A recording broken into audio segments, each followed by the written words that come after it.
just a bloke in a bar. What is up, ladies and gentlemen? Welcome to another episode of Bloke in a Bar. It is part one of squad reviews brought to you by Bloke merch. That is right. We have Bloke party shirts. If you're watching this on YouTube, you'll be able to see them. If not, go to Instagram or Facebook. You'll be able to have a look at them, see what they're like. We got brown, we got white, we got yellow. They're made of really soft, nice material.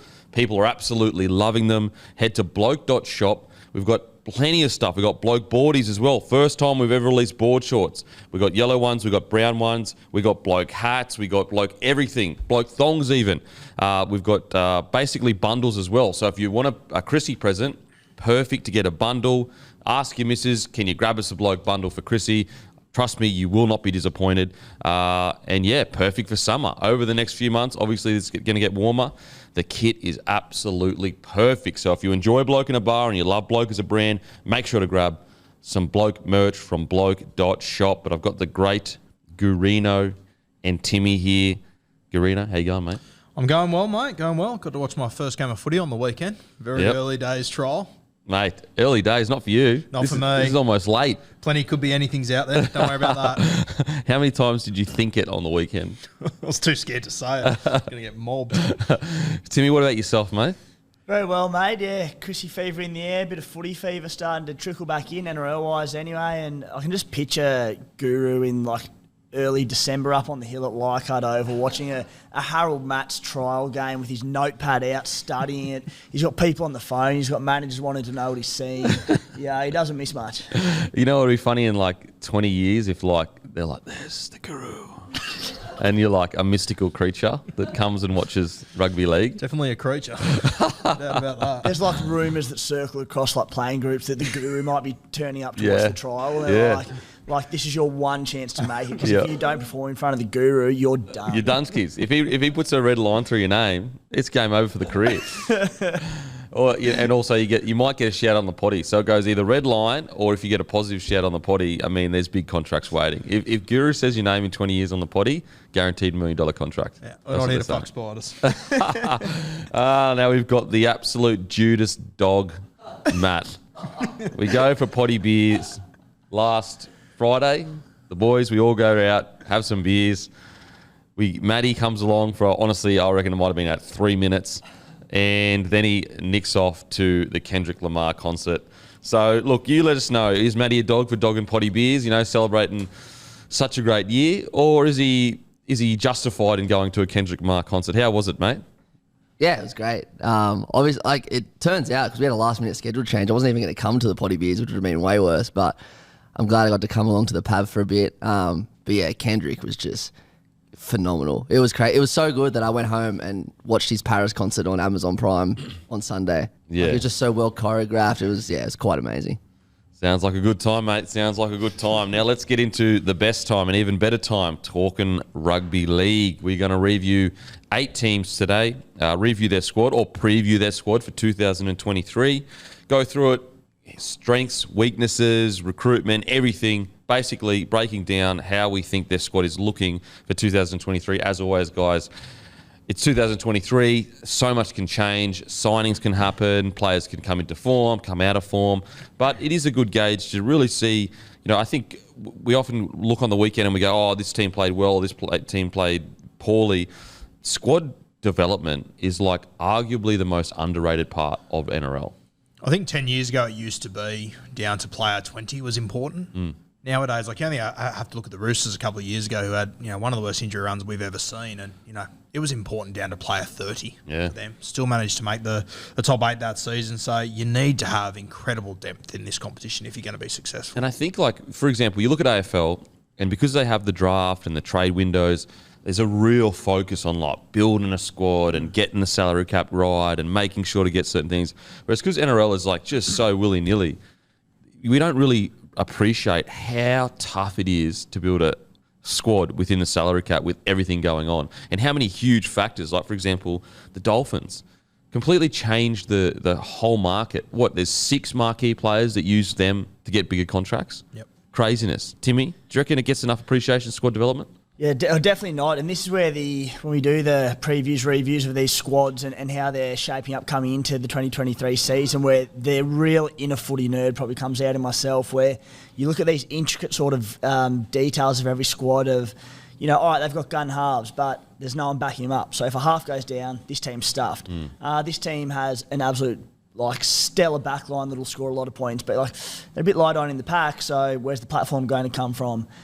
You look at the teams that go, they're lacking depth, but their 17's very good, so they are relying on going injury-free predominantly through the majority of the season to challenge for a title. There's other squads that you go, they can have 10 blokes go down and they're still in the hunt for a premiership. Yep. So we'll get through that this week and next week, and it's always a very intriguing time of the year. Well, just a couple off the top of my head that we spoke about last year, and I mean, I'm sure there's plenty we got wrong, but for example, we discussed the Storm forward pack. We were like, ooh, it's probably the most light forward pack we've seen in a while. What happened? And we also said their depth as well probably was a bit questionable going into last season. And what happened? Their depth was tested, even in the outside backs, and also a little bit light in the forward pack. Another one, Brisbane Broncos, we identified number 9. They've got Turpin, and that was it in the whole squad. That was a genuine number 9, and he was already on the edges. And so it shows you, sometimes you can genuinely look at a squad and go, they don't have enough halves or outside backs or whatever. And sometimes the other squads, we take the Cowboys last year, for example, I'd love to go back and listen to what we said. Yeah, for sure. Just questioning everything about the Cowboys system, whereas I think we're having a look at them next week, but completely different conversation. 100%. That's one there's no way we would have got that right. Not even close to how quickly they've developed. Because Peyton has been there essentially 2 years. First year, not a disaster, but not great. And then second year, it's like powerhouse. So it's really interesting. And I guess that's where you can see evidence of a coach. Now, we'll see in the long run, because sometimes, and I'm not saying this is the case with Peyton, but sometimes you can have this magic year because your preseason was so hectic. It's about, can you sustain that over long periods of time? Even Bellyache is pulled the brakes a bit on how hard he used to train. Michael Maguire, notoriously really hard trainer, got the Rabbitohs up for those first few years, and then they just fell off a cliff. Anyway, so let's get into the first team to review or preview. But before we do that, brought to you by Milwaukee Tools. It's almost Chrissy time, and you may be getting ready to have some people over for the holidays. And you want to make your place look particularly presentable, especially in the outdoors. Go straight to Milwaukee Tools. The outdoor equipment range is incredibly reliable and doesn't even use petrol, which is super convenient. No more petrol headaches. Milwaukee Outdoor Power Equipment gives you the power to clear, cut, and maintain the outdoors. I tell you what, if I was a bloke and I got a Milwaukee tool, it's like a lot of people say, it's so hard to buy for blokes. If I got a Milwaukee tool for Chrissy, I'd be like, damn, that's a bloody good gift. So look, if you're looking to get a Prezi, Milwaukee Tools is the way to go. And over the Chrissy, tell you what, getting in the backyard, sun's out, got a bloke brimmed hat on, maybe some sunscreen that you don't rub in. That's real dad vibes. Looking the piece, yeah. Mate, it's perfect time to get some work done in the backyard, and there's no more excuses if it's cold and it's rain, and it's beautiful weather. Not right now while we're recording, but it will be soon because summer is coming. So Milwaukee Tools, support them because they support us guys. We absolutely love having them on board. But yeah, powered by Milwaukee Tools. Let's get into the Tigers. Really, I would sum up their squad right now as, on paper, very exciting. But it's not just about being on paper. It's about standards. It's about culture. It's about bringing it all together and making it click. Some strengths. Obviously, the number 9 is a massive strength. Their edge back rowers go from okay to okay. Wow. I'll get your thoughts first, Guru, on this squad. There's one glaring problem that I have with it, but I'll get your thoughts on it. Yeah, look, I look at this Tigers side. I think they've recruited incredibly well. To think that, they've potentially got the best forward of the last 2 years. They've signed him up. We've said a number of times on this show, if Appy doesn't sign with the Panthers a couple of years ago, I don't think Penrith are going for their third comp in a row. I don't think that they'd be anywhere near it. So they've done incredibly well for the position they're in. To recruit the way they have is sensational. But yeah, mate, I love the pack. Bit of a question mark over the halves. It's a very young outside back group too. I think they are, 1 or 2 injuries away in their outside back from looking very, very young and inexperienced, which can be very costly in this competition. But there is no doubt whatsoever, I think they're in a better spot than they have been probably since Benji was at his peak, I think. Yeah, it's like it's almost you're having two conversations. It's like relative to where they were, relative to winning a comp. And so relative to winning a comp, when you look at the outside backs, you go, ooh, I just don't think that, I don't know if they've got the class there. Relative to where they were, though, you're going, this is incredible they managed to even recruit the people that they recruited. Which is just an indication of how strong this competition is. Yep, absolutely. Timmy, what do you reckon? Yeah, really good looking side. I'm so excited for the Tigers this season after a few tough years. As you said, the forward pack are very impressive, with obviously Api Coruscant being the highlight of that. Probably my only one concern with the forward pack is, this is nitpicking a little bit, but maybe mobility. Could they be too big? I'm looking at Uda Kamanu, Dave Clemmer, IPAP, Sean Lord, Joe Offengowie, then off the bench, sort of Fanua Pole, Alex Twal, a lot of big boys in there. So possibly mobility around there. If they can land John Bateman, I reckon that'd raise a lot of concern about that because he's one of the most mobile forwards in the game. But again, I am nitpicking, so I think it's a great platform to work off. And then similar thoughts in the back line where, yep, plenty of potential there, especially the back five. The back three is another area of concern I see, just small. Dane Laurie, Charlie Staines, a bit of chat that maybe Ken Mamalo shifts to centre to accommodate the arrival of Staines. So just whether they have, obviously David Nofaluma's back this season after his stint with Melbourne. Is the back three going to be a little bit small to set that platform? Few question marks, but all in all, a much improved side to last season. I think also with the forward pack, thing that stands out for me is, Joe probably looks like he'll be at 13. I think he's probably the best choice there. But you think back to last year, whenever, Adam Dway and Luke Brooks were playing their best, it was when Hastings was in 13. You had a ball player there, just getting them a little bit wider. So that's the other thing I worry about, that, as you said, the forward pack, they're all big bodies. I wonder if they're just a little bit too one-dimensional, whether they're going to miss not having, a ball playing 13 there. Yeah, Joe Offengowie had one of the better seasons, arguably, of his career last year, but is he a ball-playing 13? I'm not sure what's happening at training, but again, like if I'm the coach and I saw that Offengowie, the problem with the Tigers is he's really the only option for 13, and no one's even really close to being an option that we know of. There may be a younger guy here that could fit there, but at the moment I can't see anyone. The only one for me that I think could play that role, he made his debut last year, is Justin Matamua. He looked very strong. He's got very nice hands, but I don't know if he's ready for a full-time role at 13. I think eventually he could be that guy, but I don't think he's quite it this year. As I said, I would go with Joe at 13, but when you compare him to other 13s around this competition, and I think especially they've shown that the halves that they've got probably need someone to get them a little bit wider. Well, it's not like the Melbourne Storm where Hughes and Munster can afford to have just a bloke that just carts it up and gets his job done. And, every team has their weak spots, but their halves, they've essentially got two halves, that's it. Hastings is gone. That was going to be my glaring concern. I cannot even believe. I mean, as I said, relatively speaking to last year, huge excitement. But if you're looking at what would be the perfect balance of a squad, heading into a season with two halves in your top, I think this is 30, maybe it's 25, but it looks like your top 30. That's wild to me. Well, obviously Hastings left, but Jock Madden left it as well. Yeah. Who's not a superstar, but he can come in and do a job for you. You keep him for this specific reason. And it's not like he left to the Broncos for a starting spot. Yep. He's going to be in the same spot at the Broncos as he was at the Tigers. I said to someone that is involved with the Tigers the other day, who would be your next man to step up in the halves? The answer I was told was Dane Laurie. Wow. No. So hopefully there's a young guy they can elevate from their squad. Since then they've obviously got Will Smith too, but I don't think he's not an out-and-out half. Either. He's a 14. I think in a perfect scenario, at the very least, you've got a 18 to 19 to, for example, you look at the Melbourne Storm. They've got Pezzett. Is it Pezzett? That's how you say his last name. Yep. And so you don't want Pezzett playing a whole season. You don't, because he's still so raw. But at least you can see that's the next guy.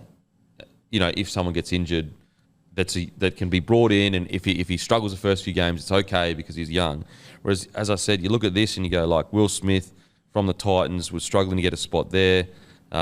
Great utility, but the chances of one of your halves going down in the season for at least 4 to 6 weeks is substantial. Yeah. And the concern with the Tigers is just like they're going to need every week they can get, like every win they can get. So that's a real concern for me. And the problem as well is there's the negative, and we'll get to the positive, guys. Don't worry, Tigers fans. We'll get to the positives. The negative is if one goes down and then the season turns into a disaster, it's almost like, oh my God, recruitment's going to become tough again. Keeping these guys we've just recruited is going to be tough again. So really surprised that, for example, they've got Jake Simpkin. Who was it? I was Little that went to the Dragons, hey? Yeah. Like, they got 3 hookers and only 2 halves. And you'd argue that, like, you'd probably be better off having 4 halves and 2 hookers or whatever. Especially, like, I mean, even when the Tigers are occasionally going well, Luke Brooks is under pressure then. Like, now when there's no other options, I just... the letting go of Madden to me was just, like, blows my mind. Blows my mind. There has to be something in the works. Maybe, like, yeah. They can't just be relying on Will Smith, surely. Yeah. Because... they've got no one there. Like, I'd be very surprised if between now and the start of the season, I don't know how many spots they've got left in their roster, but there's got to be a half coming in. Surely, even if you went into New South Wales Q Cup and you just got a veteran that's like 26, 27, he wants an opportunity. He's finished in the top 4 or 6. Even that level of 7 or 6 is really good to have. Just to bring him in, he can kick the ball into the corners and just get the team around the park if he has to. What's your brother up to? Yeah, we'll have to start making a few calls, right? Yeah, Sammy. If only there was a tried and tested halfback ready to go. So down playing South somewhere next season, but yeah.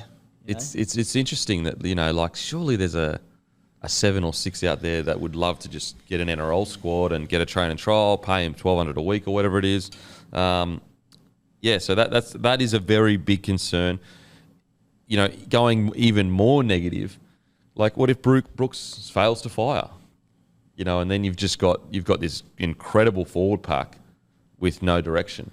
Like, when I honestly have a look at that squad now, like, you've got Jake Simpkin. If one of the halves went down, as crazy as it sounds, I think you start to look around and go, do we play Appy at centre? Yeah, probably do. Might genuinely be the best option, unless they bring someone else in. But just craziness, that's happened. And it's just not good for the squad, like, having essentially no pressure on Dewey and Brooks, because it's like, well, they're going, we can't really get dropped because who comes in? Will Smith? It just won't happen. Like, you'd have to be playing, no knock on Will Smith, as you said. I think he's an extremely useful bloke to have in the squad because he covers so many positions, but there's just not there's no pressure on him, essentially. Yeah, so I wonder whether there's younger fellas in the extended squad that we just don't know about yet. But going with 2 halves into a season in your squad it's almost a bit bizarre. And like, just having a look at their halves that played Cup last year, like, I don't know too many of them, but for example, Tyrone Peachy, he played 10 odd games at 5'8" for them in reserve grade last year, so it's worrying. So I'm just looking, like, just flipping the page.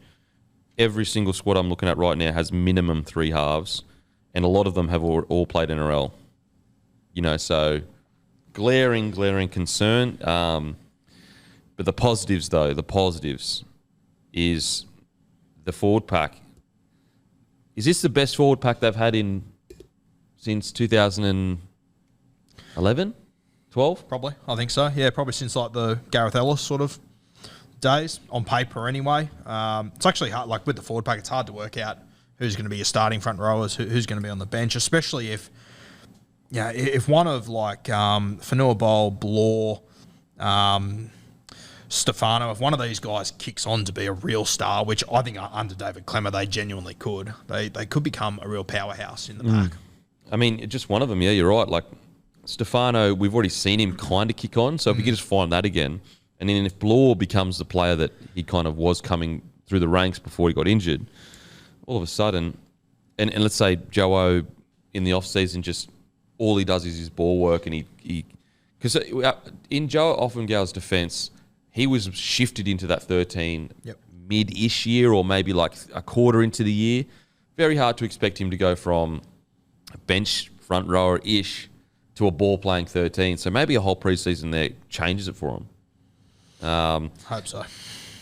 So anyway, looking at this forward pack, so we see Clemmer starting, Stefano starting up front, Probably. Yeah. or would you start Twal? Probably Stefano. I think I want him with Clemmer as much as I can. Then Is that too big? It's a fucking huge forward front row. Yeah, might be. I'll tell you who I was really impressed with that Fanua Bowler at the end of last year. I thought he was really impressive. One of their better players last year. But he might be better as a bench sort of impact guy. Once again, if Twal's back to full fitness, I'm more than happy to start him as well. So it might be a bit of a rotation throughout the rotate year. Clemmer and Stefano and keep Twal on there for the longer minutes maybe. I think so. Yeah. Because he's so good defensively, gets through so much work. Whereas like the only concern I have with starting with Stefano and Clemmer is you might lose a bit of like impact throughout the game when they both go off. I'd assume they'd both go off surely at some stage. But if you want to open the game and get good starts, like remember a few years ago they lost the grand final, but remember Penrith, I think it was like 3 years ago now, where they would come out and just blitz teams in the first 20, like just fucking absolutely to tear them to pieces. It's if you're looking to rather than like win a grand final, but to like make the top 8, it's not a bad tactic to go with. Just to get on the front foot in games. I personally think this team has to get on the front foot to win games. Yeah. I don't think they can lose the first 20, 25 minutes and get themselves back into contests. Do you think let's say we were going to start Stefano and Clemmer, do you think you're losing a bit of Alex Twal's motor on the field by bringing him on only for 30, 40 minutes instead of 60, 70? And that's the awkward thing. I think those three guys all of them are like mainstays. I don't think any of those three I look at and go, that's a really good impact guy to bring on. So yeah, it's not a bad problem to have, of course. I could see Stefano becoming impact, just coming on and just fucking absolutely from the back fences. I guess Nelson, the soft Solomon off the bench kind of stuff. Yeah, that's fair. Timmy, what do you reckon? Yeah, and the other thing I suppose, when we do look at sort of how many HIAs there are in games and injuries these days, they've got big minute forwards. So IPAP and Bloke can obviously go 80 on the edges, and then between Joe, Clem in particular, Alex Twal, they can all play big minutes if needed. So I don't think they'll be sort of caught too short. It also gives them the option to run that utility on the bench and play sort of a forward short if they want to, whether they run with Will Smith or Jake Simpkin, I'm not sure. But big motors in their forwards. And then, I said again, if Johnny Bateman... It's a very good forward pack. If they can add John Bateman to it, which seems that's pretty damn strong speculation, it becomes one of the elite packs in the competition. Do you consider playing him at 13? Bateman? Yeah. Nah, I just think he's so good on that edge there. And he's too unorthodox and he'll jump all over the shop, and which is great on the edge because it skittles defences. But in that, honestly, 13 has come so far. And I know there's different ways to play footy. 13's come so far, they're a part of the spine now. Yep. Like they're genuinely try watch a Penrith game and tell me Isaiah Yeo isn't part of the spine. Or even in Cam Murray. Like obviously they still take their hit ups and they get through all the hard work. And so I'd keep him on an edge. And I would basically, Bloor would obviously have to most likely go to the bench. Yeah. Which is fine, he's back from injury, he's young. Matty, you've probably seen more of Sean Bloor than us. Could you play him at 13 potentially, or is he? I don't think he's a 13. No. From what I've seen, no. Yeah, no, I agree. Okay. Yeah, it's been a while since I've seen him, but yeah, it's probably it would be a sideways move. I mean, he could play like maybe an older style of 13. He's just a super aggressive, good ball runner. Good ball runner, good defender. Obviously they'll identify the Tigers, but you'd have to say going into this season, it's their forward pack that really stands out for. Yeah, for sure. It is. I know I keep bringing it up. I just reckon that 13 jersey is going to be very interesting because they did go into the season planning for Hastings to be there. So they were building a team around having a genuine ball player there. And do you reckon they were planning it though, or they always planned to move Hastings on? I don't know. I think you could get two sides of that story. Yeah. You choose which one you want to believe. But, Yeah. I mean, yeah, you might be right. Yeah. I wonder... Because in what world is he the long-term 13 at the club? Yeah, and I wonder, I'm thinking out loud, but Tim Sheen's obviously a very old school coach. He's been around for years and years and years. like it's a very new form of thinking, this ball playing lock, and we all love it. We think it's the way to go, and certainly at least the immediate future of rugby league and a good footy side. But maybe Sheen's just come in just going, he's happy to have that big the big ball running lock, the more size in the middle, not worrying about the ball play. Maybe he's not worried. Maybe he doesn't want it. Yeah, and like when you look at the size of the forward pack and they're all super aggressive and all that kind of stuff, maybe it is just a bash and barge game. Like when you look back to Sheens when they won that comp, it's ironic because they were a smaller forward pack, but it was all about quick play of the balls, getting on the front foot, not being able to hold them down, Benji Marshall and Prince off the back of it. And I mean, like as much as, we talk about that old Tigers team that Tim Sheens had and it was all about, Prince and Benji, they also had Robbie Farah at 9. Was very crafty. And maybe you're right. Maybe they are just playing to their strengths of sort of handing the keys to Appy. Yeah. Just playing that barge through the middle. But I mean, look, you look at the Roosters, you'd have to say, like, with the players that they've recruited and what they're doing, it seems as though they're going around the ruck and just, I think the Storm had a lot of success with it where they were just a lot around, like just so fast around the ruck. And then when they got the opportunity to spin it, they'd spin it. And Adam Dwyer and Luke Brooks, like, they probably lean more towards running 6s and 7s than these, I would say, who's just an out-and-out ball-playing 7 that, like, doesn't, barely runs. Probably like a Chad Townsend, Adam Reynolds. Like, they're, like, pure, barely run, just get the ball around the park. Whereas Brooks and Dwyer, like, they'd probably be up there on their day up there with the better ball-running 6s and 7s. Yep.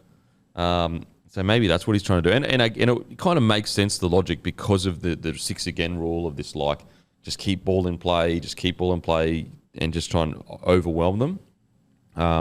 Really interesting to see what they're going to do. Like, you still got guys like Alex Seyfarth, who I think had some good moments last year.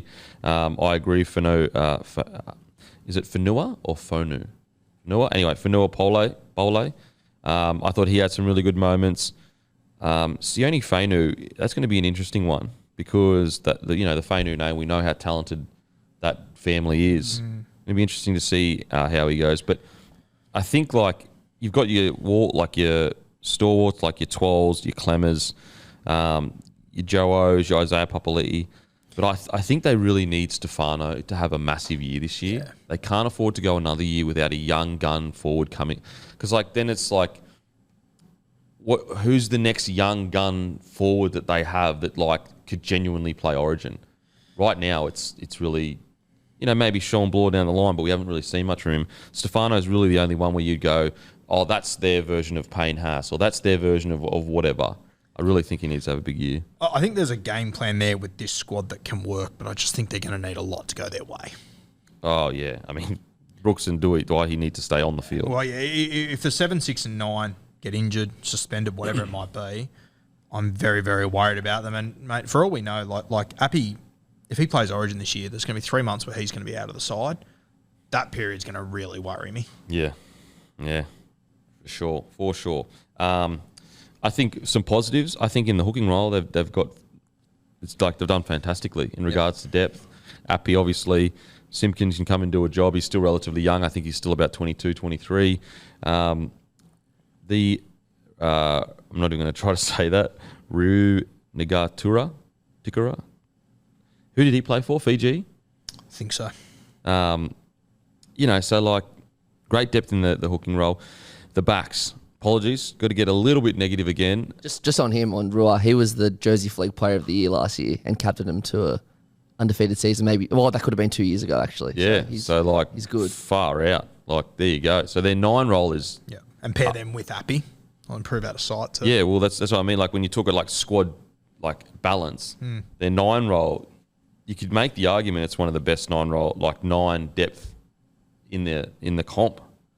Because, like, you've got hookers, Brandon Smith, Connor Watson, Jake Turpin at the Roosters, which would challenge it. But, like, Connor Watson, he's more of a 13 kind of. Jake Turpin, again, on the edge there. Appy Coruscant right now is the back-to-back. So he, kind of outweighs. He has more weight than, say, a Brandon Smith, even though Brandon Smith, Dally M. Hooker. For where they are on the table, for them to have that depth in the hooking role, I think that's a massive win. Now, to their backs. My concern with the backs is that, Dane Laurie, more footy under his belt, It's going to be great. Do they have the elite level backs yet? They've got potential, but when you compare it to some of these other back lines, I worry that, you know, they may not be ready to really compete with the top 8 sides yet.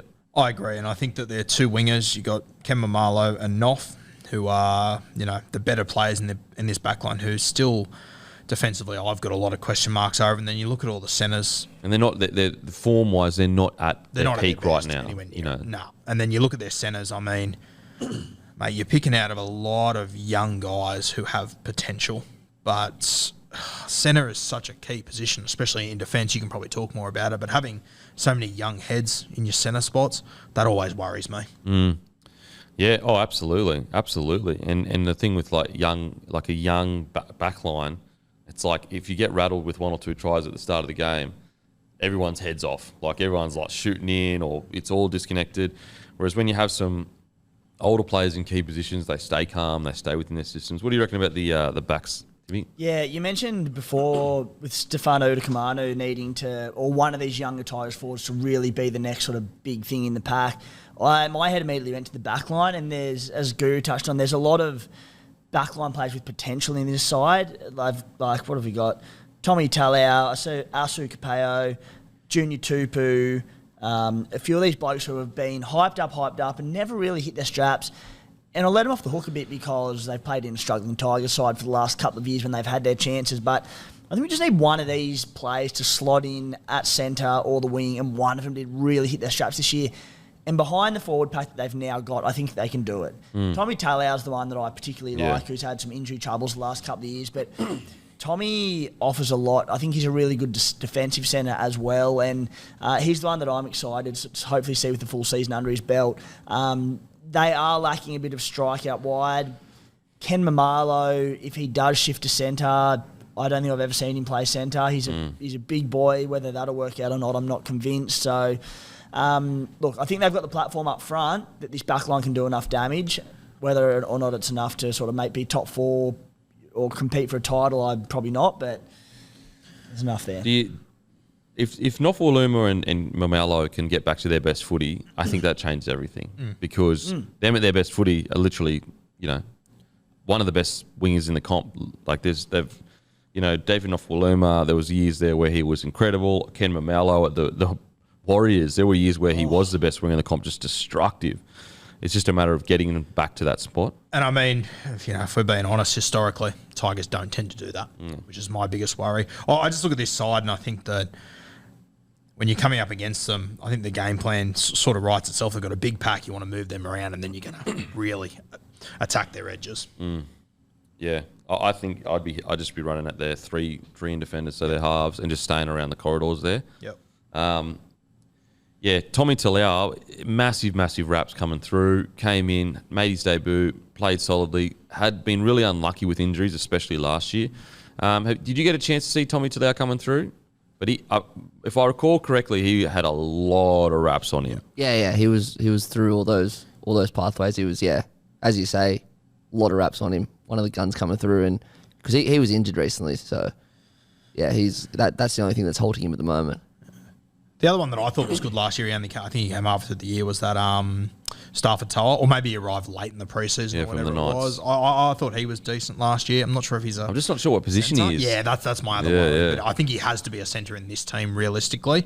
As you said to me, I think you need one of these young backs to really kick on. There's this, I haven't seen him play, but I've seen a lot of Tigers pages talking up young bloke Josh Felady, I believe it is. I'm not even sure what position he plays, but they all seem to be very high. Centre as well. Yeah, okay. Fingers crossed. Well, maybe he's the guy that comes through. All right, the magic question. Is this a top 8 squad? Not for me. You think? 9th place, mate. Oh, how dare you, sir. To be honest, though, I feel like they're a 9th place team. Really? 9th? Yeah, I don't think... I said, if they can go okay on the injury front, I think it's a team that can push for the top 8 for sure, but just not quite there. Matty, top 8 squad or not? I don't think so, purely because they're an injury away from disaster.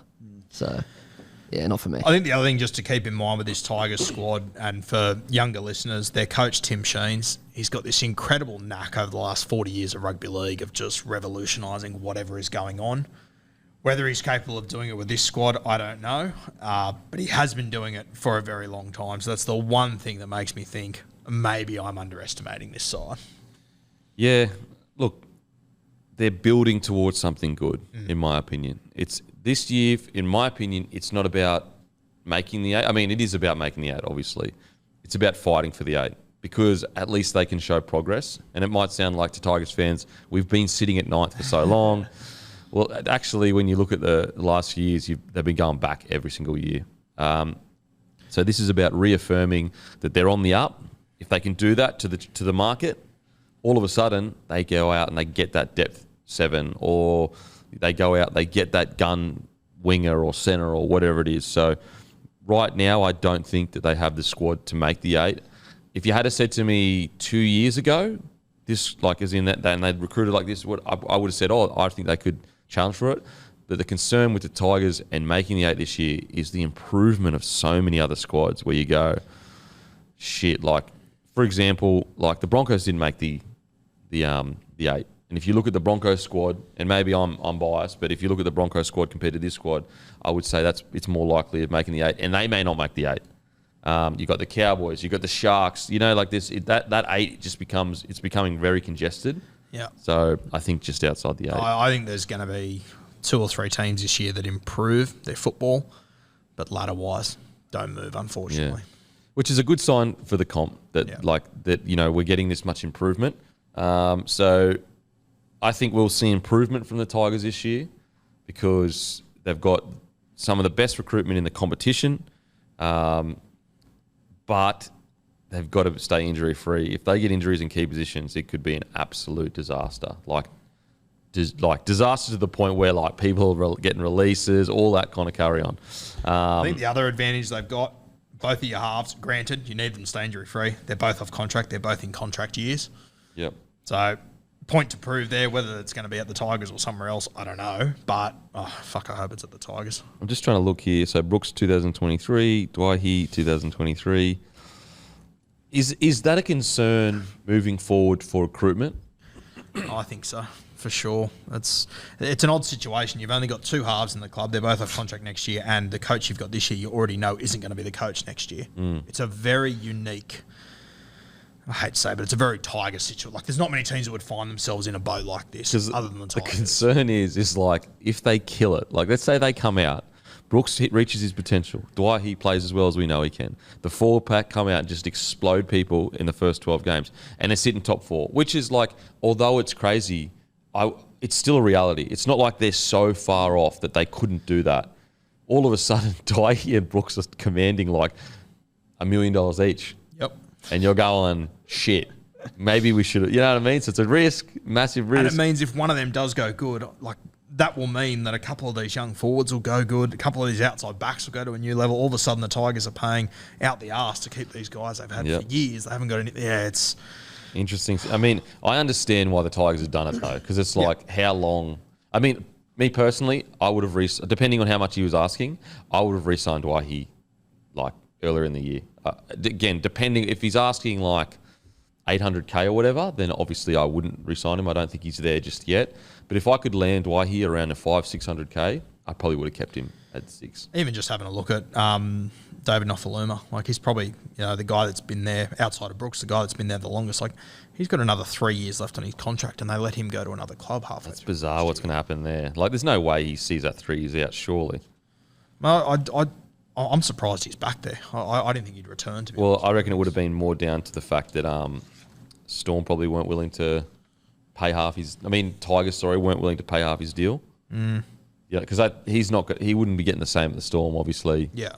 So I reckon the Tigers are like, nah, we're not paying you bloody, $300K to play for someone else, kind of thing. Yeah. There's that kid in the forward pack that I think is one to really watch. That Justin Matamua. I reckon he's one that could make a big difference over the next few years. Okay, so look, really positive signs, especially their forward pack at the Tigers, and it's honestly it's still incredible after the years that they've had that they have arguably the best recruitment of any club in the NRL. So good on them. They deserve a rap for that. And yeah, we'll see how they go. And all the reports coming out of it, it's not like they've spent millions and millions to get these guys. Yeah. It all sounds like pretty decent deals.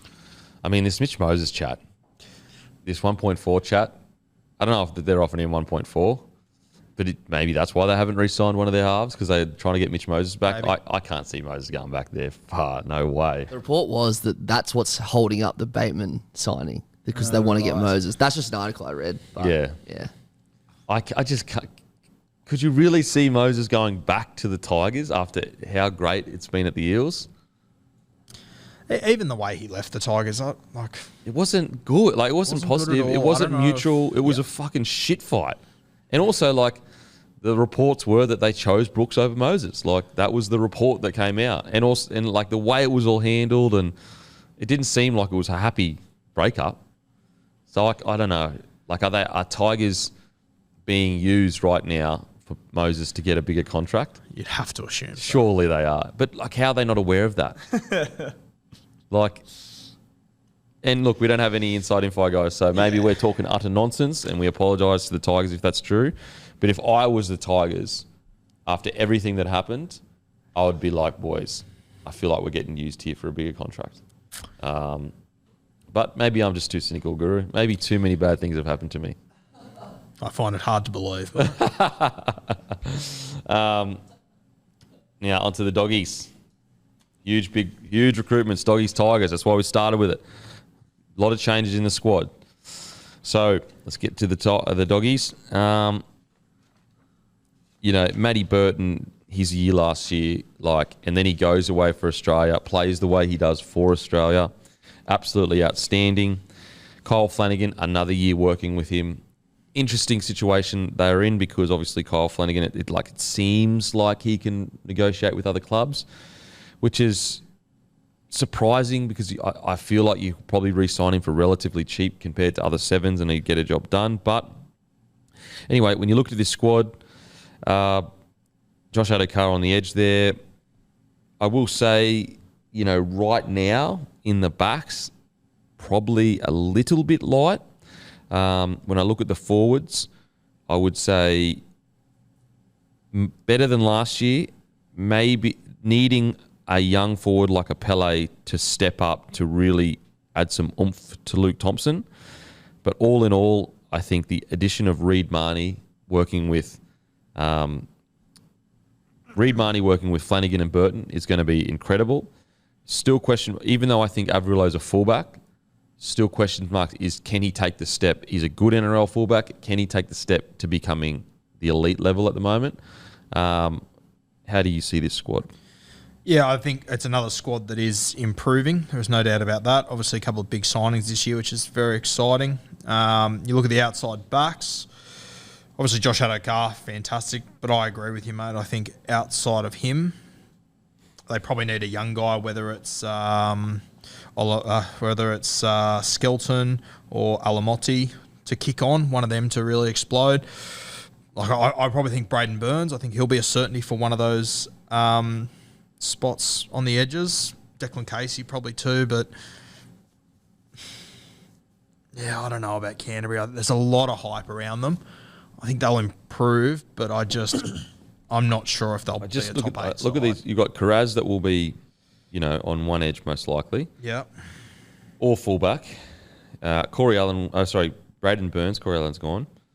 But yeah, I look at these backs and I go, when we look at like the pinnacle, which is Penrith, and you look at this squad, the Penrith are so stacked right now. They've got Tita Taruva, who would literally walk into nearly any other side. And then you look at the backs here and you go, look, there's some potential here for sure. Like, for example, I love Carraz. I think he's fantastic. Braden Burns, quite injury prone, unfortunately, which just sucks because I think he's got so much to offer. Really, you've only got one elite tier back, and that is Adokar. You're still unsure as to who the fullback's going to be. Like Avrilo may be there, but there's no way they're rolling into this preseason going, he's definitely got the jersey, he's their number one. Yep. Put it this way, Tigers are more settled on their number one than the Bulldogs are. And we know how important number ones are. Absolutely, super, super important. So we'll do the negative stuff first, and then we'll get into the positive stuff, guys. So stay tuned. Don't be too sad. Timmy, what do you reckon about the squad? Yeah, mate, I was thinking all positive. So starting with the negative, you've flipped me there a little bit. I quite like it. I think there's enough upside there. I think that you're right on Averillo. There's so much promise there, and there's such a good footballer in there. Is fullback his best spot? I think it is. The big thing for him and the Bulldogs will be Averillo's ball playing, if that can come along to the level that it needs to be. I think what we saw with Josh Adokar at the World Cup, coming in, playing around the ruck, that can offset or take a little bit of pressure off Averillo to be that just speedster in around the ruck, backing up these forwards, big TPJs, kick-outs and they're offloading. I know Adokar can't do that all the time, but there are certainly going to be opportunities. So I think Averillo's ball playing will be a big focal point of the Bulldogs pre-season. If that can come along, Matty Burton's coming off a World Cup campaign, an Origin series where he was excellent. I just think there's real ingredients for a big season from the Doggies. I think their depth is good. TPJ, Tavita Pangai Jr. is another one where, like, we know can be a bit of a hothead at times. We know he has his injury concerns, although he's starting to string a few more games together. He could be like the ultimate ball-playing lock, big, aggressive boy, has great passing game on him. I like what I'm seeing from the Doggies. Do you think in ball-playing lock for TP? I think who else would it be at the Dogs that they've got? So I'd go Tapine. Tapine? Yeah. Tavita Pangai Jr. for me, I would honestly just play him in the front row and say, bro, 20 minutes, I need you to fucking rip and tear. I think you just want his job to be as up and down as it possibly can. Yeah, the more responsibilities you give him, the more... Because I think if you put him in at 13 and your team structure is around Tavita Pangai Jr., he's too rogue. Yeah. He's too rogue for that. But if you were doing that and, you're worried about him getting 10 in the bin or getting injured or, anything like that, you have Topany off the bench. How is it? Topine? Topany? How do you Tapine? I'm just saying Tapine. Tapine off the bench. They can slot in and do the exact same job. Well, what's Tarpane? And that's with an A, isn't it? Yeah. So it must be Topane. I think it is, yeah. Topane. Yeah. And look, I'm not convinced on TPJ at lock. I just think if they can eventually unlock this bloke and his potential as a footballer, holy dooly. But yeah, I don't know. There's a lot of chat around Tavita Pangai Jr. about this crazy off season and he's promised to coach this or that. I will say Seraldo does have a knack in getting the best out of players, and there's a lot of young players that have come through the Penrith Panthers system that absolutely swear by Seraldo. It's just with Tavita, the tough thing is like even like not even like getting sent for 10 or injuries or whatever. Even like some of the plays he does, it's very unstructured and kind of does his own thing, which can be great, sometimes because it just breaks games open. But I would just be saying, mate, I need 10 carries, 20 minutes, come off from the bench, 10 carries, 20 minutes. Is a bit more structure what he needs? Is that license of, mate, responsible just go out there and tear heads and offload? Does that not seem to be, mate, we need you to play a role for us where you are? He's a great passer, got a great passing game. For sure. Does the structure potentially help him? Mate, we need 50 minutes out of you as a ball-playing lock. If he was 22, I'd say, yeah, that could work. Yeah. He's 26 or 20, maybe even turning 27 this year.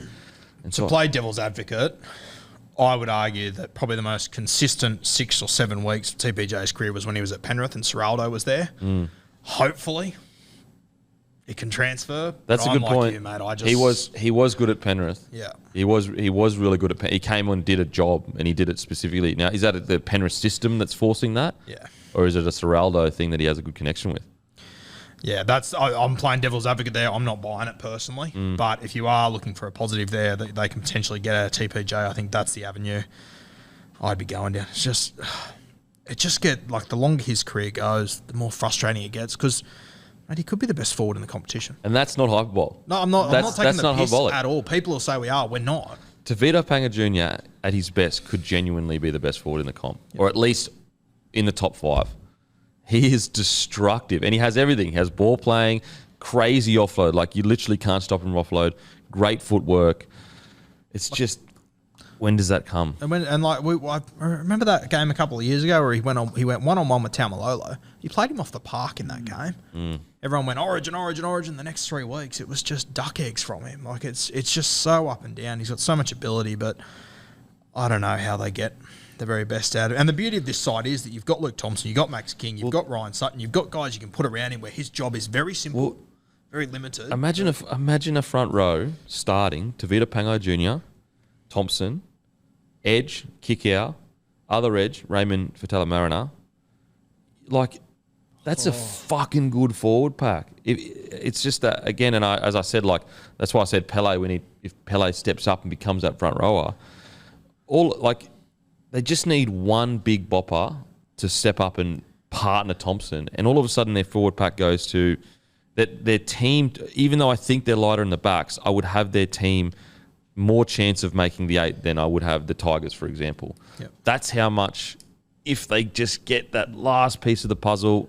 I know that their backs are a little bit light on, but any back line with Adokar in it, you're going to get points if you work with him properly. Burton has proven that he can find points with Adokar. But that's the one thing that worries me, because it's like a spanner in the works. Because how many times we watched this year where like Luke Thompson or even Vaughan would go off the field, and Max King would have some good games for sure, but they would just lose that punch to the middle. They had no, like, Max King would get forward, but then whoever else was rotating in would just struggle to get forward. So that's the only concern with the forward pack. But you could look at a glass half full. If they do, is Paul Alamoli, is that a mistake that he's in the forwards? No, he's a back. He's a centre. centre. So what the hell? That's all right. Another little smoky that I actually think, and you're going to love this, Timmy, Ryan Sutton. When he played 13 at the Raiders, he was putting up 250, nearly 300 metres a game. I was actually quite surprised that he got let go, and I even think there was was there a little drama online and someone posted something and because he was taken off the field or he wasn't selected or something? I don't know. So I think there were some that were shocked that Ryan Sutton was let go to the Dogs, but I actually think that he might deliver quite a bit more than people realise to the Bulldogs, because at the Raiders, he was just a victim of their forward pack is insane. It was just, I don't think there was anything internal going on, there any issues, or anyway, to my knowledge, it was just they had too many gun forwards. No, I don't mean he got let go. Sorry, that was my bad. I didn't explain properly. When he did sign with someone else, he wasn't getting picked, and so I think there was, So, as I would have loved to still had him at the Raiders, but you're right, mate. Just a bit of an unsung hero, just a workhorse, does his job, super reliable. Works on his inside in defence. He'll never let you down, Ryan Sutton. He wouldn't be on big money there, and he could be their starting 13 for the season. I don't know which way they'll go. They'll probably go with a more proven, I suppose, ball-playing lock, but really, really good signing. Rarely gets injured, plays a lot of games. Yep, yeah. It's interesting, who do they go with their 13? Now, we've been saying for a bit now, Toppiner, does he have the size to play 13? I mean, I feel like he goes all right when he gets on there. He plays well above his weight too. Especially when you consider the rest of the pack. I don't mind having a bit of a smaller 13. He's tough as nails. I think he'd do a job there, but he's been there for so long and they haven't picked him that I'm starting to wonder if there's more to it that we're not seeing. Well, I mean, to be fair, like Serraldo, the new coach, maybe he values that ball playing more than past coaches, maybe. Fingers crossed, hopefully. So... yeah, when I look at this forward pack, as I said, if Franklin Pele or Tavita Pangai Jr. step up, I mean, there's even a world where, let's say Tavita Pangai Jr. does hit great form and he's on an edge. You've got an edge of Viliami Kikau and Tavita Pangai Jr. On their day, best back rows in the comp together. With Raymond Fatala-Mariner and Andrew Davey on your bench, who are both outstanding. Outstanding. I mean, I'd even, there's even a chance Raymond, maybe he fits into that 13 role. His ball playing isn't terrible. It's one of those packs that on paper it's incredible, but I do just have a question mark around each of them. Yeah. How does it all click together? Is Kikau going to transfer over? Can Raymond stay fit? We hardly saw much of Luke Thompson last year. Obviously, you've got all the question marks around TPJ. But you're right, mate. If Serraldo can do what we're anticipating him to do, they could really go back to that dogs of war sort of mentality. I mean, we'll put it this way. Going into Cowboys this year, when you looked at the pack, I would say this pack, maybe on paper, is at least as good on paper. Arguably, you could say better. Now, obviously, any any pack with Taumalolo in it is fucking incredible. So, like, there is a world where I'm not saying they're going to come second, but Serraldo, he has got some of the biggest raps I've ever heard an assistant coach have. Like, the amount of positive feedback that you get from players, from staff, from anyone that's worked with him. And so, although I still think that they'll be pushing for the 8, most likely won't make it, there is a world where they become the Cowboys of 2023. Matty Burton, one of the best young halves coming through. Kyle Flanagan, obviously Chad Townsend has won a comp, but they're similar kind of players. Just lay the platform, allow the guys to do what they need to do. And the beauty of Flano too is that you don't have to pay him $700. No, like he'd be on one of the lowest wages of halfbacks in the NRL, which means that you can build a monster forward pack. You can have a superstar at hooker, a superstar at 5'8". Yeah. Like, I just think people like. I'm not sure if they can win a comp with Flano, but they can they can definitely be relevant with Flano at halfback and the rest of this team. Yeah. I think. The only thing in regards to comparing to the Cowboys of last year is probably their backs. Cowboys, Yep. you know, their backs were fucking. You look at it now and they're incredible. Yeah. Whereas the Doggies, they'll need a couple of young players to step up to become, you know, elite tier for them to compete with. You know, as I said, not saying they're going to be the Cowboys, but I am saying that, like, when you look at the forward pack, you could go. We could have easily compared that last year to Cowboys and said, yeah, a lot of potential here, and if it clicks, it goes well. So yeah, and even on that, like Jacob Carraz, I think unleashed a bit of a potential star last season. He's terrific, was wonderful again at the World Cup. Paul Adamoti, haven't seen a lot of him in the top grade, but lots of big raps around him. So, you know, they're all a year older, a year wiser, built into their bodies. So there's enough potential there to say, you know, who knows how good this backline could be. If one of Skelton or Alamotti kicks on, the backline looks completely different. And Braden Burns can stay injury-free. Casey was good last year, and then he got injured. Except for that debut. Oof. Yeah, rubbish debut, and then killed it, bounced back. I know, and that's what made it so good. Yeah. Is the debut was an absolute Barry Crocker, and then he came back, had the mental strength to just get it out of his head, and played really, really well. That makes him more impressive, in my opinion. Oh, for sure. Now it's about, like, you don't want him going up and down and up, as in, like, you don't want him having a shocker, a good game, a shocker. You want to find that consistency. But yeah, 9 out of 10 kids, or 8 out of 10, or 7 out of 10 would have been absolutely rattled, and they would have come back, played like a busted, or just been really quiet. In regards to squad balance, I think they've absolutely nailed it, especially if these younger outside backs can kick on. They've got great hookers, obviously. They've got Brandon Clark, they've got Reid Marnie, Famanu Brown, who was great at the Tigers. Halves-wise, they've got 4 halves ready to go. They've got Matty Burton, Kyle Flanagan, Beyonde Odo, and Iverson Matai. Coverage everywhere, yeah, like, it's a really well-balanced squad. Like, it really is. And you throw on top of that, I don't think New Brown's in the top 30 yet. I don't think he's in their official top 30. You've also got Josh Reynolds on a training trial. Yeah. And the one I'm really excited for that I hope he gets in, the kid that played halfback for Lebanon in the World Cup. Rajab. Oh, yeah. Best hair in the game. Best hair in the game. I really hope he gets an opportunity. What's his? I have his name here. Where is it? I can't believe I've forgotten his name, because I was a massive fan of him. Raja. Yeah. At the World Cup, he was outstanding, and he was almost like a younger Josh Reynolds. Yeah, that's exactly. And he's like he played SG ball last year, the year before, but he was playing fullback then. He's playing halfback for Lebanon, so he can sort of play. So he's got a good running game at the very least. Yes. He's a very Josh Reynolds. He's high energy. He can sort of do anything. He's just a good footballer. Yeah, okay. Interesting. Maybe, you know, does he jag a bench spot by the end of the year, maybe? Yeah. 14. Well, there's a couple of, like, Bulldogs pages that I've seen that people reckon that he could have a shot in the halves at some point this year. So a long way to go, but he's another exciting talent that I think Canterbury fans should be keen on. That's the difference, in my opinion, between the Tigers squad and the Bulldogs squad. Is like, Tigers squad recruited great, but their depth is just like, you know, it's not really there yet. Yeah. Whereas you look at this Dog squad and you've got depth for days almost. Exciting times. Now the question, my personal opinion, I would have them more likely to challenge for the 8 than the Tigers, for sure. But I still have them just outside the 8. I'm exactly the same. I've got them above the Tigers, but I don't know if I have them above any of the top 8 teams from last year. I don't know if I have them on top of a Manly with Turbo. I mean, Manly with Turbo is literally could be premiership winning. It's how good he is. Yeah. Timmy? Yeah, I'd probably I'd have them around that 9 or 10. I'm like you, I know I said, a bit of a throwaway line with the Tigers being 9th, but probably just a tick behind the Doggies. Both a lot of unknowns because they both got such new squads, but Doggies 9 or 10 and Tigers maybe just a notch behind that.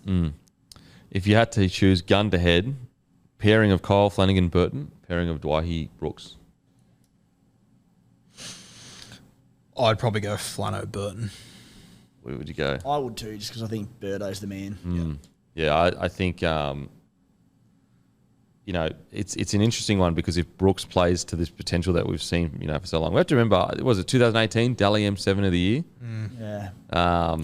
But yeah, I just think that's a really interesting contrast where like you don't really like that is a young-ish 6 or 7 that could really explode onto something, whereas you look at the Tigers and you go, they've decided they're the 6 and 7, but they haven't re-signed them. So it's like these two clubs that are in similar situations, but they're also not when you actually look at the direction of their key position. Matt Burton just feels like to me he's a guy that's ready to own a club. Yeah. Mate, he's so fucking This good. year's so exciting for Birdo. Oh, man. And that's where, because he is so good, he's got so much ability, he's ready to own this club. I really think a halfback like Kyle Flanagan's good for him. Yeah, I agree, man. I'm surprised that they haven't.